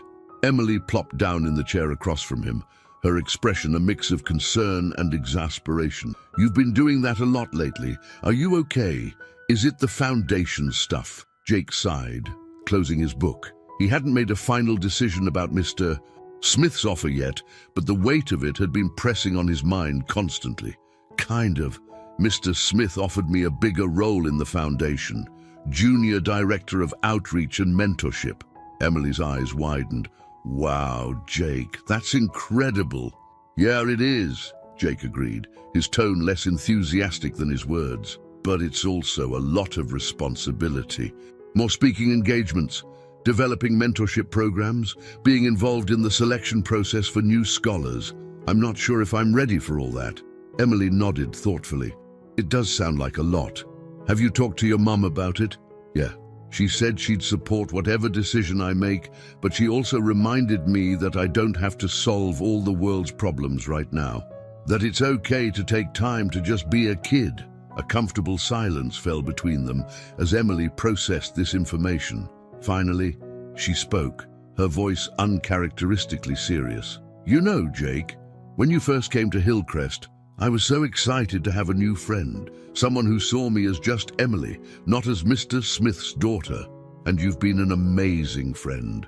But lately, it feels like you're pulling away, like you're carrying the weight of the world on your shoulders. Jake felt a pang of guilt. He had been so focused on his studies and foundation work that he had been neglecting his friendships. I'm sorry, Em. I didn't realize. Emily reached across the table, squeezing his hand. It's okay. I get it. You want to help other kids like you, and that's amazing. But Jake, you're allowed to have a life too. To have fun, to be a normal teenager sometimes. As if on cue, Aiden and Zoe appeared, laden with books and snacks. Hey guys, Aiden called out. We're thinking of taking a study break. There's a new ice cream place that opened downtown. Want to check it out? Jake's instinct was to decline, to say he needed to study or had foundation work to do. But looking at the hopeful faces of his friends, he felt something shift inside him. You know what? That sounds great. Let's do it. The surprise and delight on his friends' faces made Jake realize just how much he'd been isolating himself lately. As they packed up their books and headed out into the warm spring afternoon, Jake felt a weight lifting from his shoulders. The ice cream shop was a colorful, bustling place filled with the chatter of students enjoying a break from exam preparations. As Jake savored a scoop of rich chocolate fudge, listening to his friends debate the merits of various flavors, he felt truly relaxed for the first time in weeks. Oh man, Zoe groaned happily. This is so much better than staring at calculus problems. Agreed, Aidan laughed, though I still think we should solve for X in this equation. X, the perfect ice cream flavor. As his friends dissolved into playful banter, Jake found himself smiling. This, he realized, was what he'd been missing. The simple joy of being a teenager, of spending time with friends without the pressure of changing the world weighing on his shoulders. Later that evening, as Jake walked home with Emily, he felt a sense of clarity settling over him. I think I know what I'm going to do about Mr. Smith's offer, he said. Emily looked at him curiously. Oh, what did you decide? I'm going to tell him that I'm honored, but I'm not ready for that level of responsibility yet, Jake replied, his voice firm. I want to stay involved with the foundation, but I also want to focus on my studies, spend time with friends, and just be a kid for a while longer. Emily beamed at him. I think that's a great decision, Jake, and I bet my dad will understand. As they approached the Smith estate, Jake felt a sense of peace. He knew there would be challenges ahead, balancing his involvement with the foundation, his studies, and his personal life wouldn't be easy. But he also knew he didn't have to do it all at once. The next day, Jake met with Mr. Smith in his study. As he explained his decision, he was surprised to see a smile spreading across Mr. Smith's face. Jake, Mr. Smith said warmly, I'm incredibly proud of you, not just for all you've accomplished, but for having the wisdom to know your own limits. That's a rare quality, especially in someone your age. Relief washed over Jake. So you're not disappointed? Mr. Smith shook his head. Not at all. In fact, I think this decision shows maturity beyond your years. The foundation will still be here when you're ready for more responsibility. For now, focus on your studies, enjoy your time with friends, and know that you're already making a difference just by being who you are. As Jake left the study, he felt as if a huge weight had been lifted from his shoulders. He had found a balance, a way to stay true to his desire to help others, while also allowing himself the space to grow and enjoy his teenage years. That weekend, as Jake sat with his mother in their guest house, sharing stories and laughing over old memories, he knew he had made the right choice. There would be time for changing the world. For now, he was content to be Jake Thompson, student, friend, son, and yes, an inspiration to others, but on his own terms. The future stretched out before him, full of possibilities. And Jake was ready to face it, not as the weight of the world, but as a teenager with dreams, surrounded by love and support, taking one step at a time towards his goals. As the sun set on another day, Jake looked out the window, a smile playing on his lips. He had found his balance, and he couldn't wait to see where this journey would take him next. As the school year came to a close, Jake found himself embracing a newfound balance in his life. His decision to postpone taking on a larger role in the foundation had been met with understanding and support from both Mr. Smith and his mother. Now, with summer stretching out before him, Jake was determined to make the most of it. The first week of vacation found Jake, Emily, and their friends sprawled on the lush grass of the Smith estate's backyard, discussing their summer plans. My parents are taking me to Europe for a month, Zoe announced, her eyes sparkling with excitement. We're going to visit all these amazing museums and historical sites. Aidan nodded, equally enthusiastic. That sounds awesome. I'm doing a coding camp at MIT. What about you, Jake? Jake hesitated for a moment. His summer plans weren't as glamorous as his friends, but he felt a sense of pride as he shared them. I'm actually going to be splitting my time. I'll be here for most of the summer, doing some work with the foundation and taking an advanced math course at the community college. But I'm also going back to my old neighborhood for a few weeks to run a summer program for kids there. His friends' reactions were a mix of impressed and curious. Emily, who already knew about Jake's plans, beamed with pride. That's really cool, Jake, Marcus said, genuine admiration in his voice. What kind of program is it? Jake's eyes lit up as he explained, it's a combination of academic enrichment and life skills. will be helping kids with math and reading, but also teaching them about financial literacy, goal setting, and even some basic coding. The idea is to give them tools that can help them succeed, no matter what path they choose. As his friends peppered him with questions about the program, Jake felt a warmth spread through his chest. He had found a way to give back that felt authentic to who he was, without sacrificing his own growth and experiences. The summer unfolded in a tapestry of diverse experiences for Jake. Mornings were often spent at the community college, delving into advanced mathematical concepts that challenged and excited him.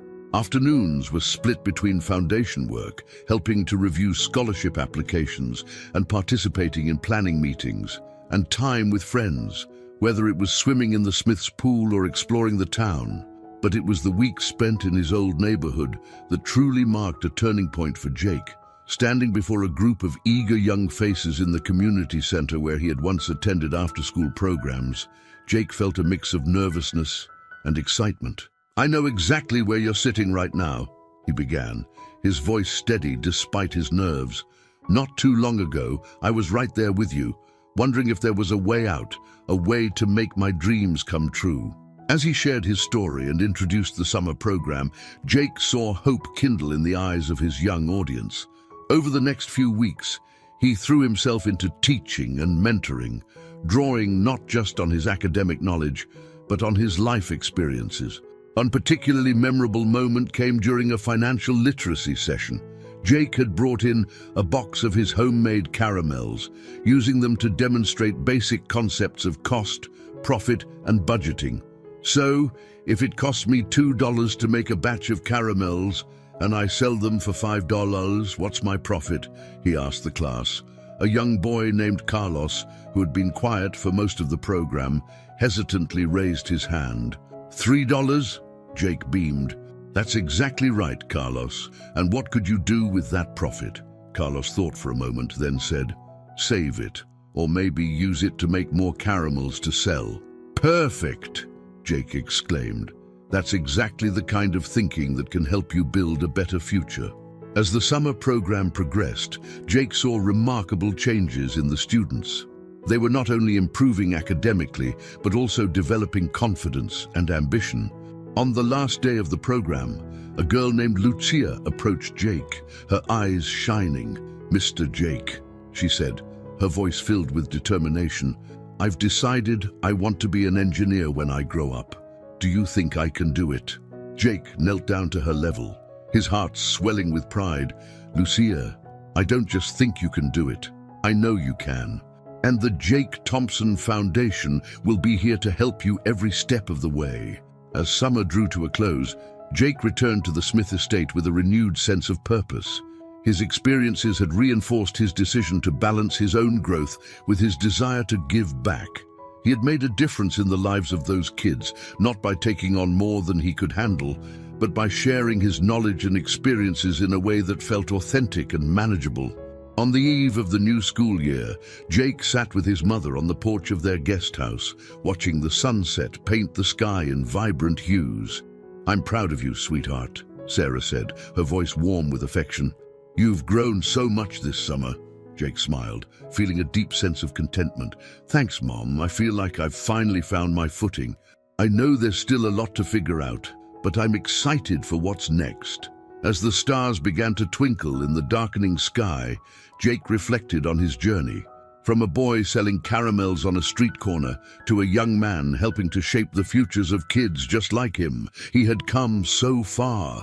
And yet, he knew this was just the beginning. The future stretched out before him, full of possibilities and challenges. But Jake Thompson was ready to face it all, armed with knowledge, supported by love, and driven by a passion to make a difference, one step, one day, one life at a time.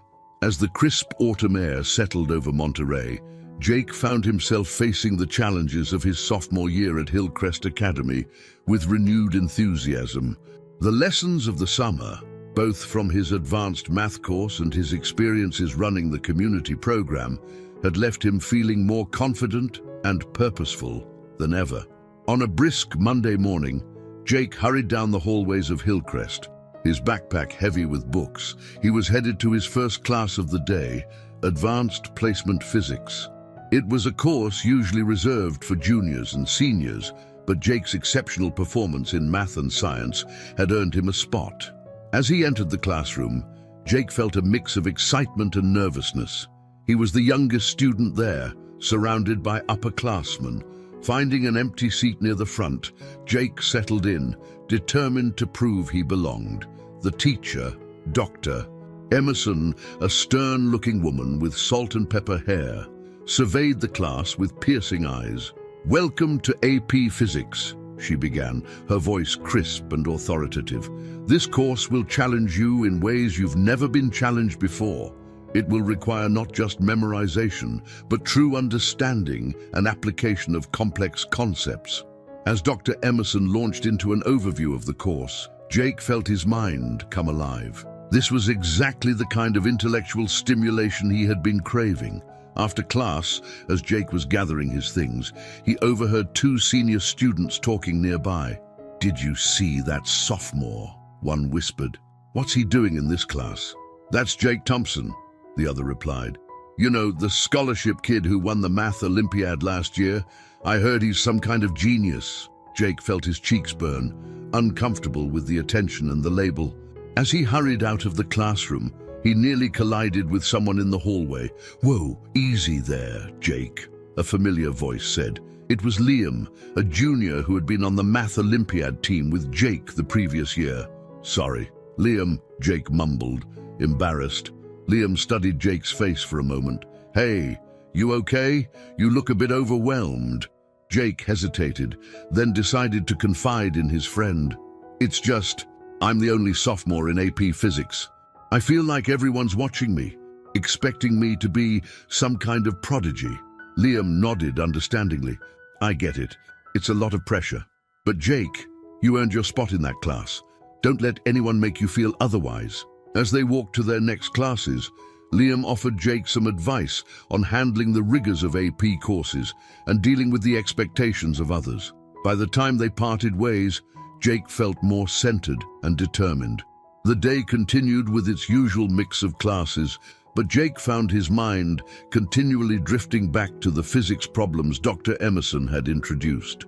During lunch, he sat with Emily and their friends, his notebook open as he scribbled equations. "Earth to Jake," Zoe said, waving a hand in front of his face. "Are you solving the mysteries of the universe over there?" Jake looked up, grinning sheepishly. "Sorry, guys, I was just working on this physics problem." "It's fascinating stuff." Emily peered at his notebook, her brow furrowed. "That looks like it's written in alien language. Are you sure you're not secretly communicating with extraterrestrials?" The table erupted in laughter, and Jake felt a warmth spread through his chest. These moments of normalcy, of just being a kid with his friends, were precious to him. As the weeks progressed, Jake found himself thriving in his new academic challenges. AP Physics pushed him to his limits, but he loved every minute of it. His other classes were equally engaging, and he threw himself into each subject with enthusiasm. One afternoon, as Jake was leaving the library after a study session, he ran into Mr. Hawkins, the school counselor. "Jake, just the person I wanted to see," Mr. Hawkins said warmly. "Do you have a moment to chat?" Curious, Jake followed Mr. Hawkins to his office. As they settled into chairs, the counselor's expression grew serious. "Jake, I've been reviewing your academic performance and extracurricular activities," Mr. Hawkins began. "You're doing exceptionally well, especially in your AP courses. I wanted to discuss your future plans with you." Jake nodded, feeling a mix of pride and uncertainty. "Okay, what about them?" Mr. Hawkins leaned forward, his eyes intense. "Have you considered early college admission? With your grades and achievements, you could potentially graduate a year early and start college ahead of schedule." Jake's mind reeled at the suggestion. Early college admission. It was something he had never even considered. I don't know," Jake stammered. "I hadn't really thought about it." Mr. Hawkins nodded understandingly. "It's a big decision, and not one to be made lightly. but I think you should consider it. Your intellectual capacity is truly remarkable, Jake. You might find yourself more challenged and fulfilled in a college environment sooner rather than later.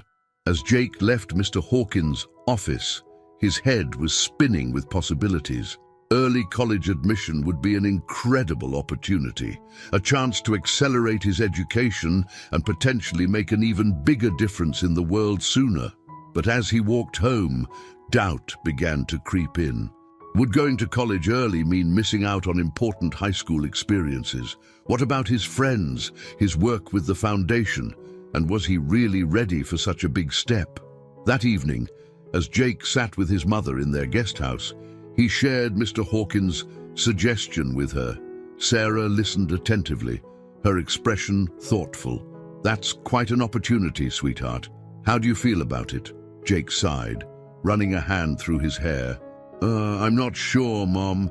Part of me is excited about the challenge, but another part is worried about growing up too fast." Sarah finished for him, her eyes understanding. Jake nodded, grateful for his mother's insight.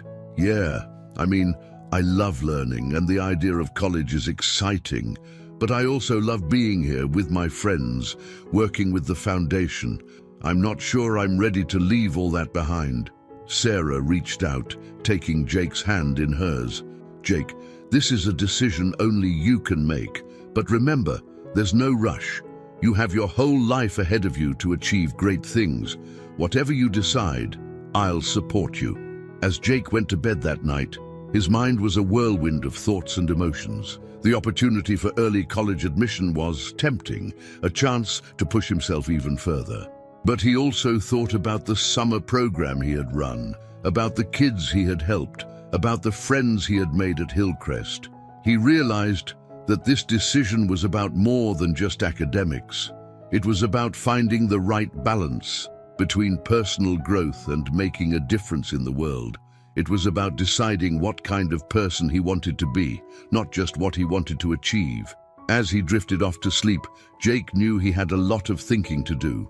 But he also knew that whatever he decided, he had the support of his mother, the Smiths, and his friends, and that, he realized, was the most valuable thing of all. The challenges ahead were daunting, but Jake Thompson was ready to face them, one step at a time. The boy who once sold caramels on a street corner was growing into a young man faced with decisions that could shape not just his future, but the futures of many others. And as he closed his eyes, Jake felt a sense of excitement about the journey ahead, whatever path he might choose. The weeks following Mr. Hawkins' suggestion of early college admission were a whirlwind of introspection and research for Jake. He found himself caught between the exhilaration of potentially accelerating his academic journey and the desire to savor the experiences of his high school years. On a crisp Saturday morning, Jake sat at the kitchen table in the guest house, surrounded by college brochures and information packets. His mother, Sarah, watched him with a mix of pride and concern as she prepared breakfast. "Any clearer on what you want to do, sweetheart?" Sarah asked, setting a plate of scrambled eggs in front of Jake. Jake sighed, pushing aside a brochure for MIT. "Not really, Mom. Every time I think I've made a decision, I second-guess myself." Sarah sat down across from him, her eyes full of understanding. "That's okay, Jake. This is a big decision. It's good that you're taking the time to really think it through." As they ate breakfast, a knock at the door interrupted their conversation. It was Mr. Smith, his face bright with excitement. "Good morning, Thompsons," he said cheerfully. "I hope I'm not interrupting, but I have some news I wanted to share with Jake." Intrigued, Jake invited Mr. Smith to join them at the table. As Sarah poured him a cup of coffee, Mr. Smith turned to Jake, his eyes twinkling. "Jake, I've just gotten off the phone with the board of the foundation. We've been discussing ways to expand our impact, and we've come up with an idea that I think you'll be interested in." Jake leaned forward, curious. "What kind of idea?" Mr. Smith took a sip of coffee before continuing. "We want to start a mentorship program, pairing our scholarship recipients with successful professionals in various fields, and we want you to help design and implement it." Jake's eyes widened. Me? But I'm just a student myself. Mr. Smith shook his head, smiling. You're not just a student, Jake. You're living proof of what our foundation can achieve. Your insight would be invaluable in shaping this program. As Mr. Smith outlined the details of the proposed mentorship program, Jake felt a familiar spark of excitement. This was an opportunity to make a real difference, to help guide other kids like himself towards success. But as the conversation wound down and Mr. Smith left, Jake found himself more conflicted than ever. The mentorship program was exactly the kind of meaningful work he wanted to be involved in. But how could he balance that with the possibility of early college admission? Later that afternoon, Jake met up with Emily and their friends at their favorite ice cream shop in town. As they settled into a booth with their sundaes, Jake shared his dilemma. "Early college admission, Jake, that's amazing!" Zoe exclaimed, her eyes wide with admiration. Aiden nodded in agreement. "Yeah, man, that's a huge opportunity. But I get why you're torn." Emily, who had been quietly listening, finally spoke up. "Jake, can I ask you something?" At his nod, she continued, "What do you really want? Not what you think you should want, or what others expect from you, but deep down, what feels right to you?" Jake paused, considering her question. It was something he'd been asking himself for weeks, but hearing it from Emily somehow made it clearer. I want to make a difference," he said slowly. "I love learning, and the idea of college is exciting. But when I think about the kids in my old neighborhood, about the mentorship program Mr. Smith talked about, that feels important too." His friends listened attentively, offering support and insights. As the afternoon wore on, Jake found himself grateful for their perspectives and their unwavering friendship. That evening, Jake decided to take a walk to clear his head. As he strolled through the quiet streets of the neighborhood, his mind wandered back to the summer program he had run. He thought about Lucia, the girl who had declared her ambition to become an engineer, and Carlos, whose eyes had lit up when he grasped the concept of profit. Suddenly, Jake stopped in his tracks, a realization washing over him. He pulled out his phone and dialed a number. "Mr. Hawkins, it's Jake Thompson. I'm sorry to call so late, but I've made a decision about the early college admission." The next morning, Jake asked Mr. and Mrs. Smith, his mother and Emily, to meet him in the main house. As they gathered in the living room, Jake took a deep breath, ready to share his decision. "I've done a lot of thinking," he began, his voice steady despite his nerves. "And I've decided not to pursue early college admission." A mix of surprise and curiosity crossed the faces of his listeners. Jake continued, "I'm honored by the opportunity, and I know it could open a lot of doors for me. But I've realized that right now, my place is here. I want to continue my work with the foundation, especially with this new mentorship program. I want to finish high school with my friends and continue reaching back to help kids in my old neighborhood." Jake turned to Mr. Smith. "If the offer still stands, I'd love to help design and implement the mentorship program. I think my experiences could really contribute to making it effective." Mr. Smith beamed with pride. "Of course, Jake, we'd be honored to have your input." Sarah stood up and hugged her son tightly. "I'm so proud of you, sweetheart. You've really thought this through." As the group discussed the details of the mentorship program and Jake's continued involvement with the foundation, Jake felt a sense of peace settle over him. He knew there would be challenges ahead, balancing his schoolwork, foundation responsibilities, and personal life wouldn't be easy, but he was confident in his decision.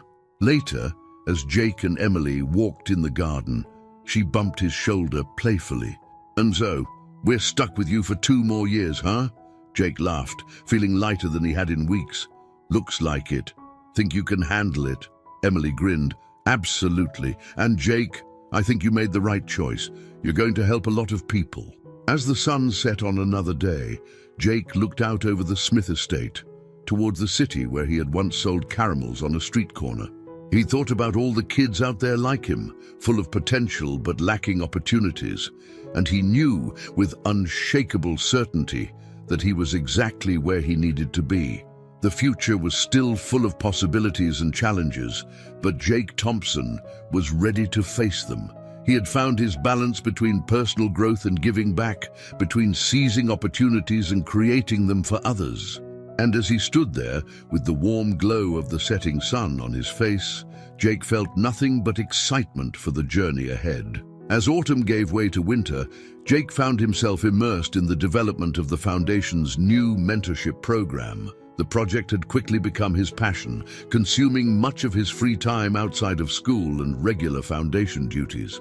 On a chilly December afternoon, Jake sat in Mr. Smith's study, surrounded by stacks of papers and a whiteboard covered in flowcharts and ideas. Emily perched on the arm of a nearby chair, offering her own insights as they worked.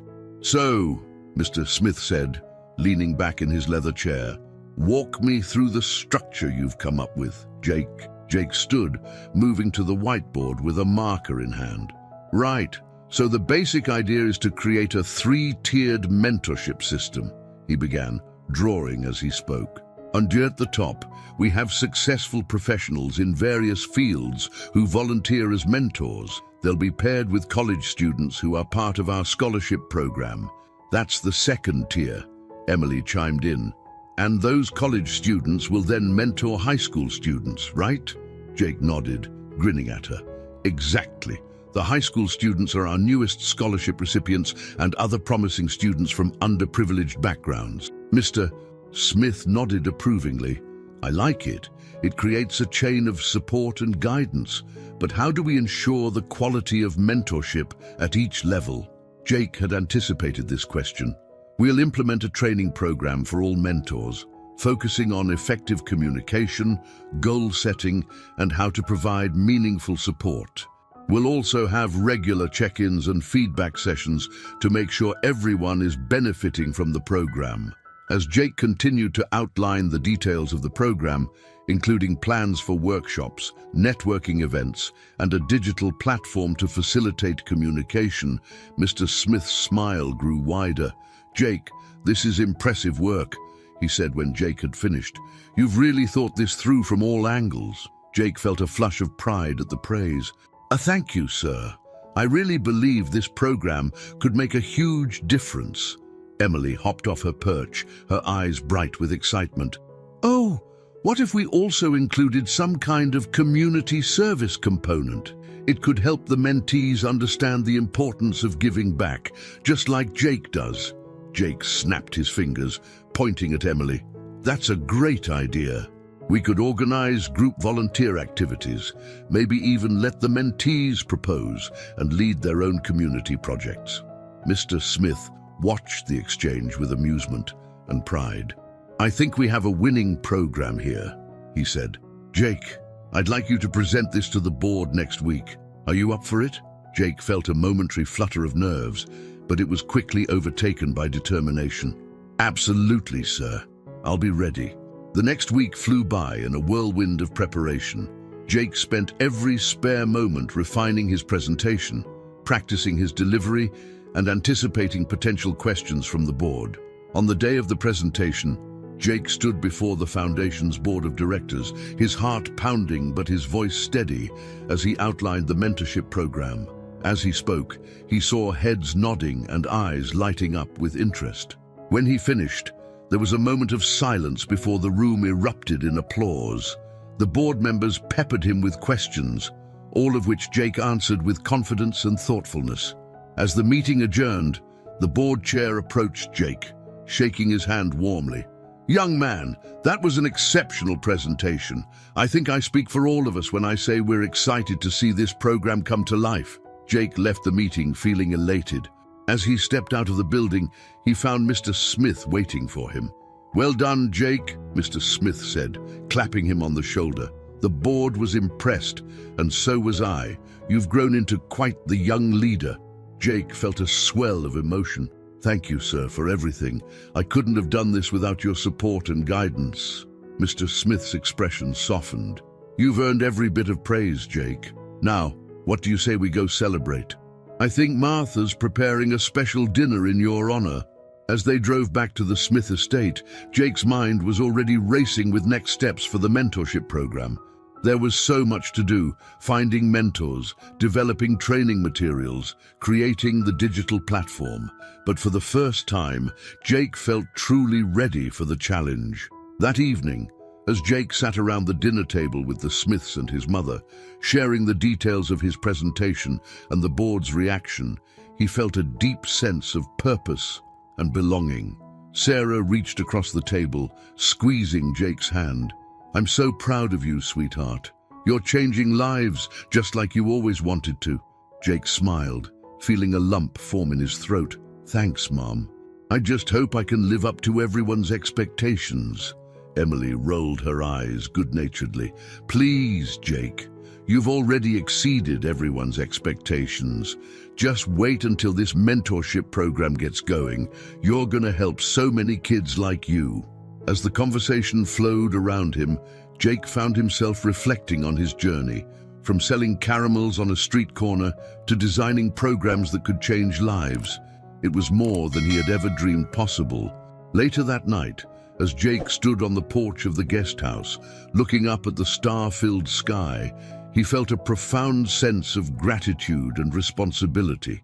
He had been given an incredible opportunity, and he was determined to make the most of it, not just for himself, but for all the kids out there who were waiting for their chance to shine. The mentorship program was just the beginning. Jake Thompson was ready to take on the world, one life-changing idea at a time. And as he turned to go inside, a smile played on his lips. The future was bright, and he couldn't wait to see what challenges and triumphs it would bring. Spring had arrived in Monterey, bringing with it a sense of renewal and possibility. For Jake, it marked the official launch of the Foundation's mentorship program, a project that had consumed much of his time and energy over the past few months. On a sunny Saturday morning, Jake stood on a small stage set up in the community center of his old neighborhood. Before him sat rows of eager faces, high school students selected for the program, their college student mentors, and the professional mentors who had volunteered their time and expertise. Taking a deep breath, Jake began his speech. "Welcome, everyone, to the launch of the Jake Thompson Foundation Mentorship Program. Each of you sitting here today represents a link in a chain of support and opportunity that we hope will change lives and communities." As Jake spoke about the program's structure and goals, he couldn't help but feel a sense of déjà vu. It wasn't long ago that he had been sitting where these high school students were, dreaming of a better future but unsure of how to achieve it. "I know what it's like to feel like the odds are stacked against you," Jake continued, his voice filled with empathy and determination. "But I also know the power of having someone believe in you, of having access to opportunities that can change your life. That's what this program is all about." After the speech, as the attendees broke into groups for icebreaker activities, Jake moved among them, answering questions and offering encouragement. He paused by one group where a shy-looking high school girl was talking with her college student mentor. "Hi there," Jake said warmly. "I'm Jake. How are you feeling about the program?" The girl, whose name tag read Sophia, looked up with a mixture of nervousness and hope. "I'm excited, but also a little scared. It's a big opportunity." Jake nodded understandingly. "I felt the same way when I first got my scholarship. But you know what? That feeling means you recognize how important this is. You're going to do great." As the day progressed, Jake watched with pride as connections formed and conversations flowed. The energy in the room was palpable, a mix of excitement, determination, and hope. During a break, Mr. Smith approached Jake, his face beaming with pride. "You've done an incredible job, Jake. Look at all these lives you're touching." Jake felt a warmth spread through his chest. Thank you, sir. But it's not just me. It's everyone here and everyone at the foundation who made this possible." Mr. Smith squeezed Jake's shoulder. "Don't sell yourself short. Your vision and hard work were crucial in making this happen." As the launch event wound down, Jake found himself surrounded by a group of high school students, all eager to share their dreams and ask for advice. "How did you do it, Jake?" one boy asked. How did you go from where we are to where you are now? Jake thought for a moment before answering. It wasn't easy, he said honestly. There were a lot of challenges and moments of doubt, but I had support from my mom, from Mr. Smith and his family, from my friends, and I never lost sight of my goals. That's what this program is about, giving you that support and helping you reach your goals. After the event, as Jake helped clean up the community center, he felt a tap on his shoulder. It was Sophia, the shy girl from earlier. I just wanted to say thank you, she said, her eyes shining, for creating this program, for sharing your story. It makes me feel like maybe I can do it too. Jake felt a lump form in his throat. You can, Sophia. I believe in you, and so does everyone here. Just remember, when things get tough, you have a whole network of people ready to support you. That evening, as Jake sat with his mother in their guest house, recounting the day's events, he felt a profound sense of accomplishment and purpose. Sarah listened with tears in her eyes. Oh, Jake, she said, pulling him into a hug. I'm so proud of you. You're changing lives, just like you always wanted to. Jake hugged her back tightly. I couldn't have done it without you, Mom. Your strength and support got me here. As they sat together, Jake's mind wandered to the future. The mentorship program was just the beginning. There were so many more ideas he wanted to implement, so many more lives he wanted to touch. But for now, he was content to savor this moment. The boy who once sold caramels on a street corner had become a young man, making a real difference in the world. And as Jake Thompson looked out the window at the setting sun, he felt nothing but gratitude and excitement for the journey ahead. The mentorship program was launched, a new chapter was beginning, and Jake was ready to face whatever challenges and triumphs lay ahead. With the support of his family, friends, and the foundation, he knew that anything was possible. The future was bright, and Jake Thompson was determined to make it shine even brighter for himself and for all the young dreamers out there waiting for their chance to soar. As the mentorship program flourished over the next few months, Jake found himself facing new challenges. Balancing his responsibilities to the foundation, his schoolwork, and his own personal growth was becoming increasingly difficult. The summer before his junior year stretched before him, filled with promise and potential pitfalls. One warm June afternoon, Jake sat in Mr. Smith's study, surrounded by progress reports from the mentorship program. The data was encouraging. Participants were showing improved academic performance and increased confidence. But Jake couldn't shake a nagging feeling of restlessness. Mr. Smith, ever perceptive, noticed Jake's distraction. Something on your mind, Jake? Jake sighed, running a hand through his hair. It's just, I'm proud of what we've accomplished with the mentorship program, but I can't help feeling like there's more we could be doing. And at the same time, I'm worried about keeping up with everything. Mr. Smith nodded thoughtfully. It's natural to want to do more, Jake, but it's also important to recognize your own limits. You're still a teenager, after all. Before Jake could respond, there was a knock at the door. It was Emily, her face flushed with excitement. Dad, Jake, you've got to see this. She thrust a tablet into their hands, showing them a news article. The headline read, Jake Thompson Foundation Mentorship Program Gains National Attention. Jake's eyes widened as he scanned the article.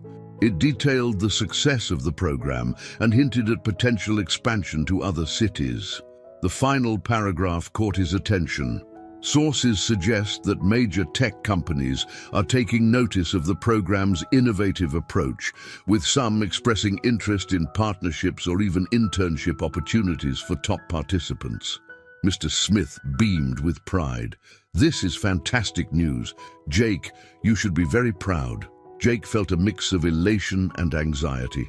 The program's success was everything he had hoped for, but the prospect of expansion and partnerships brought new pressures and expectations. Over the next few weeks, Jake threw himself into research, exploring ways to scale the mentorship program and investigating potential partnerships. His days were a whirlwind of meetings, phone calls, and strategy sessions. One evening, as Jake sat at the kitchen table in the guest house, surrounded by papers and his laptop, Sarah gently intervened. "Sweetheart," she said, closing his laptop. "When was the last time you took a break? Or spent time with your friends?" Jake blinked, realizing he couldn't remember. I guess it's been a while." Sarah sat down beside him, her eyes filled with concern. "Jake, I'm so proud of everything you're doing, but I'm worried you're pushing yourself too hard. You're 17. It's okay to take time for yourself, to just be a teenager sometimes." Jake felt a lump form in his throat. "I know, Mum. It's just, there's so much to do, so many people counting on me." Sarah squeezed his hand. "And you're doing an amazing job, but you can't pour from an empty cup. Taking care of yourself isn't selfish, it's necessary if you want to keep helping others." The next day, Jake took his mother's words to heart. He called Emily, Aiden, and Zoe, inviting them for a day at the lake. As they swam, laughed, and simply enjoyed each other's company, Jake felt some of the tension he'd been carrying melt away. Floating on his back in the cool water, Jake found himself opening up to his friends about his struggles. "And I just feel like there's so much pressure," he admitted, "to keep the program growing, to maintain my grades, to be this symbol of success for the foundation." Zoe swam closer, her expression serious. "Jake, you're not just a symbol, you're our friend, and we're here for you, whatever you need." Aiden nodded in agreement. "Yeah, man, you've done so much for others. Let us help you for a change."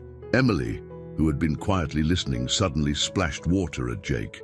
"And don't forget, Mr. Responsible, that having fun is important too. All work and no play makes Jake a dull boy." As his friends' laughter echoed across the lake, Jake felt a weight lift from his shoulders. He realized that in his drive to help others, he had been neglecting his own needs and the valuable support system he had in his friends. The next week, Jake met with Mr. Smith to discuss the future of the mentorship program. With renewed clarity, Jake proposed a plan. "I think we should focus on solidifying the program here in Monterey before expanding," Jake said.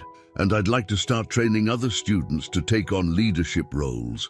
It'll help prepare them for future opportunities and take some of the pressure off me." Mr. Smith nodded approvingly. "That's a wise decision, Jake.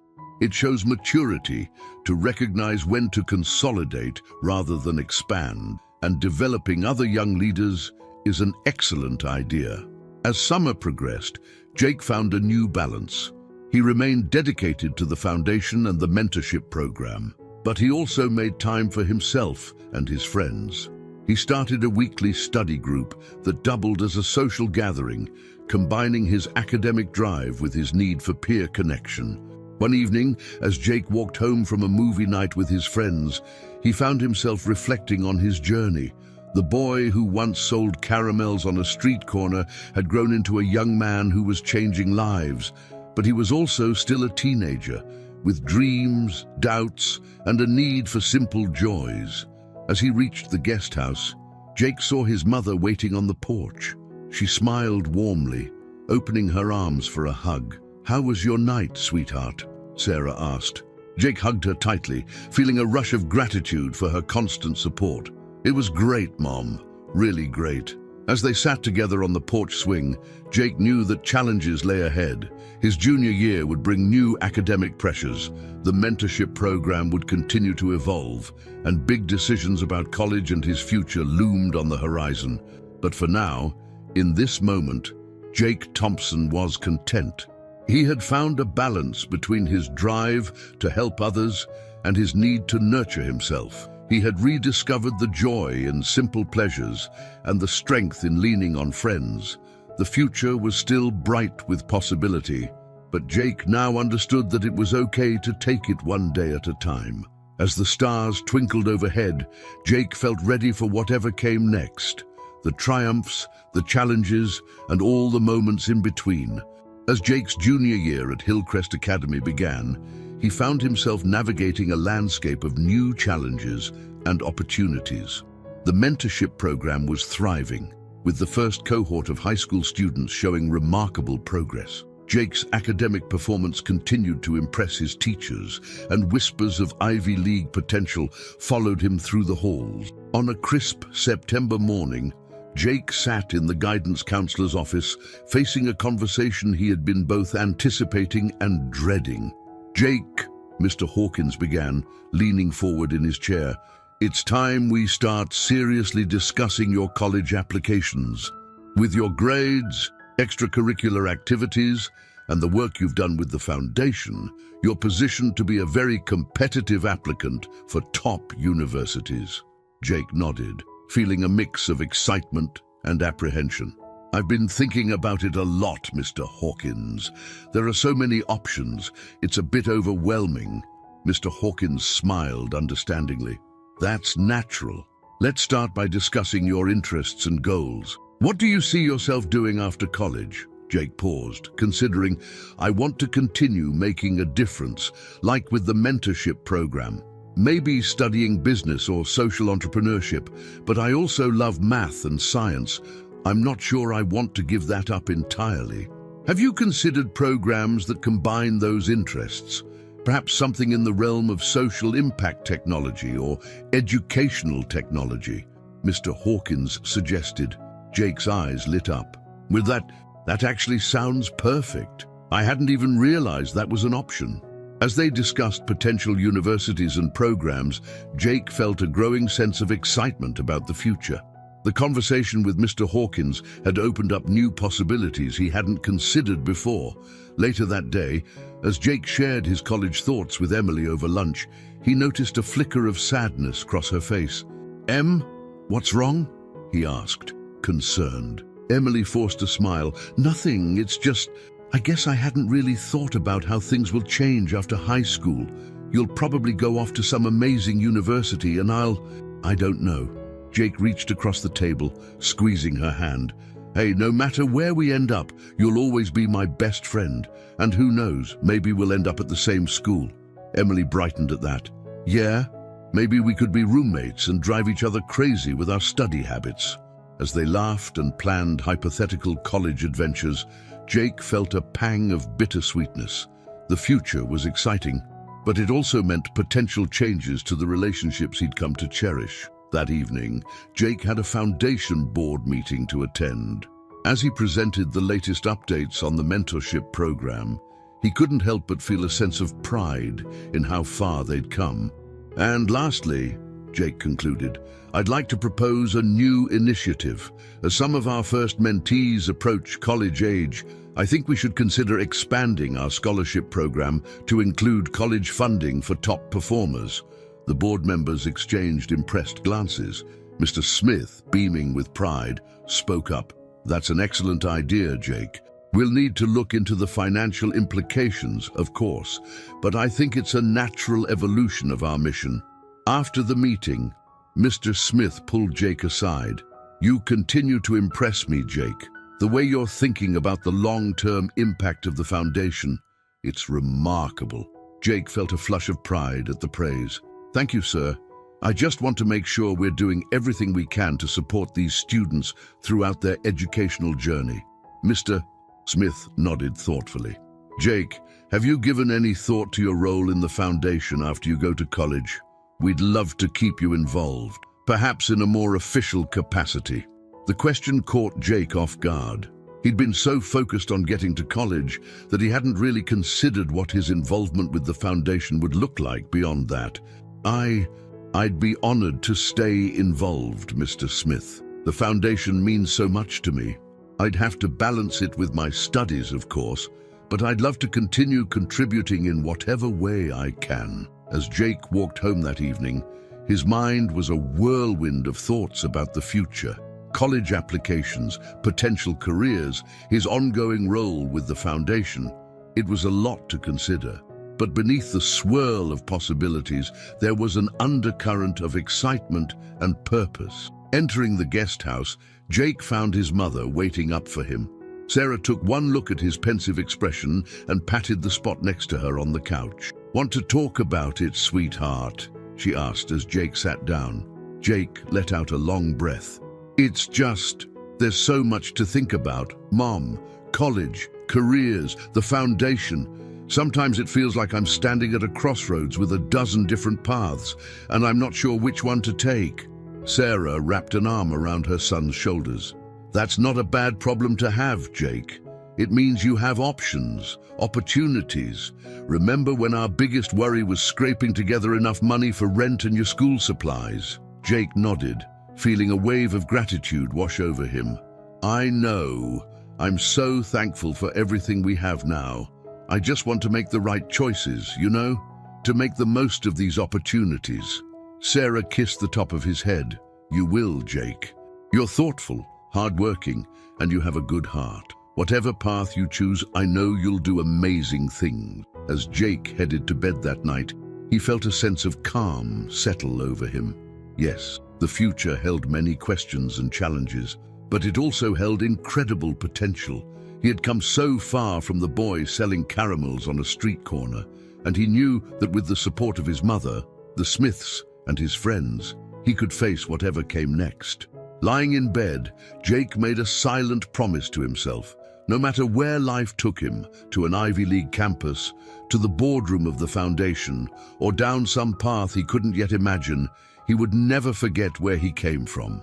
He would use every opportunity, every success, to open doors for others, just as doors had been opened for him. With that resolve firming in his heart, Jake drifted off to sleep, ready to face the challenges and triumphs that tomorrow would bring. The journey ahead was uncertain, but Jake Thompson was ready to embrace it, one step at a time. As Jake's junior year drew to a close, the pace of life seemed to accelerate. College applications loomed on the horizon. The mentorship program continued to flourish, and Jake found himself at the cusp of adulthood, facing decisions that would shape his future. On a warm May afternoon, Jake sat in Mr. Smith's study. Surrounded by college brochures and application materials, Mr. Smith watched with a mix of pride and nostalgia as Jake sorted through the options. Have you narrowed down your choices? Mr. Smith asked, leaning back in his leather chair. Jake nodded, his expression a blend of excitement and nervousness. I think so. I'm definitely applying to MIT and Stanford for their technology and social impact programs. And I'm considering Harvard and Yale for their strong business and social entrepreneurship focus.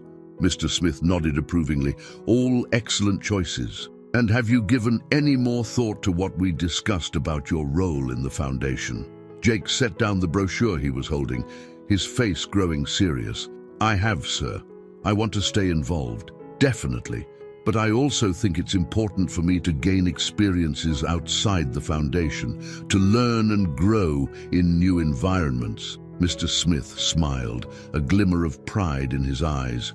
That's a very mature perspective, Jake. I couldn't agree more. In fact, I have a proposal for you. Jake leaned forward, intrigued.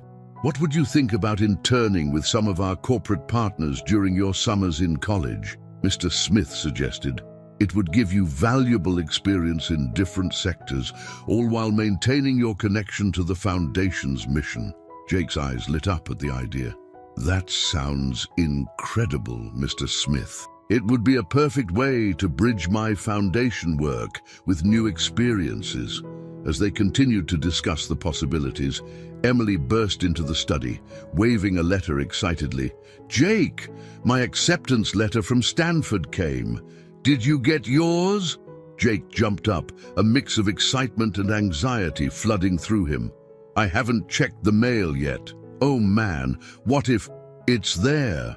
Mr. Smith interrupted with a knowing smile. As I saw it earlier, but wanted you to have the moment of discovery yourself. Jake raced out to the mailbox, his heart pounding. There, among the usual bills and advertisements, was a thick envelope from Stanford University. With trembling hands, he tore it open. I got in, he shouted, his voice echoing across the estate. I got into Stanford. The next few hours were a blur of celebration. Jake's mother arrived home from her part-time job at the Foundation's office to find the impromptu party in full swing. There were tears, hugs, and an overwhelming sense of joy and accomplishment. As the excitement settled, Jake found a quiet moment with his mother on the porch of their guest house. I'm so proud of you, sweetheart, Sarah said, her eyes glistening with tears. From selling caramels on the street to Stanford University, You've come so far. Jake hugged his mother tightly, feeling a lump form in his throat. I couldn't have done it without you, Mom. Your strength, your sacrifice, it all led to this moment. Sarah cupped Jake's face in her hands. You did this, Jake. Your hard work, your determination, your kind heart. You've earned every bit of this success. As the sun began to set, casting a golden glow over the estate, Jake found himself reflecting on the journey that had brought him to this point. From the struggling boy on a street corner to a Stanford-bound student with a bright future ahead, it had been a path filled with challenges, triumphs, and unexpected turns. Later that evening, Jake sat with Emily on the treehouse balcony, looking out over the twinkling lights of Monterey. So Stanford, huh? Emily said, bumping his shoulder playfully. Looks like we'll be California-bound together. Jake grinned, feeling a wave of relief that his best friend would be with him on this next adventure. Yeah, who would have thought? The scholarship kid and the boss's daughter taking on Stanford together. Emily's expression grew serious. Jake, promise me something. Anything, Em. Promise me that no matter what happens in college, no matter how busy we get or what new friends we make, we'll always be there for each other. Jake took Emily's hand, squeezing it gently. I promise, Em. You're not just my best friend, you're family. That's never going to change. As they sat there, contemplating the future that stretched out before them, Jake felt a profound sense of gratitude and purpose. He thought about the mentorship program and how it would continue to grow, about the internships Mr. Smith had proposed, about the countless opportunities that lay ahead at Stanford. But more than that, he thought about all the kids out there like him, full of potential but facing seemingly insurmountable obstacles. He made a silent vow to use every opportunity, every success, every lesson learned to reach back and help others rise. The boy who once sold caramels on a street corner had grown into a young man poised to make a real difference in the world. And as Jake Thompson looked out over the city where his journey had begun, he felt ready for whatever challenges and triumphs the future might hold. This was not an ending, but a new beginning. Stanford, the foundation and beyond. Jake was stepping into a future bright with possibility. And he was determined to make the most of every moment, to learn, to grow, and to continue opening doors for others, just as doors had been opened for him. As the stars twinkled overhead, Jake Thompson smiled, feeling a sense of peace and excitement wash over him. The next chapter of his life was about to begin, and he couldn't wait to see where it would lead. I hope you enjoyed today's story. Subscribe to the channel so you don't miss more stories like this. Leave a like and comment below what you thought of the story. See you in the next video.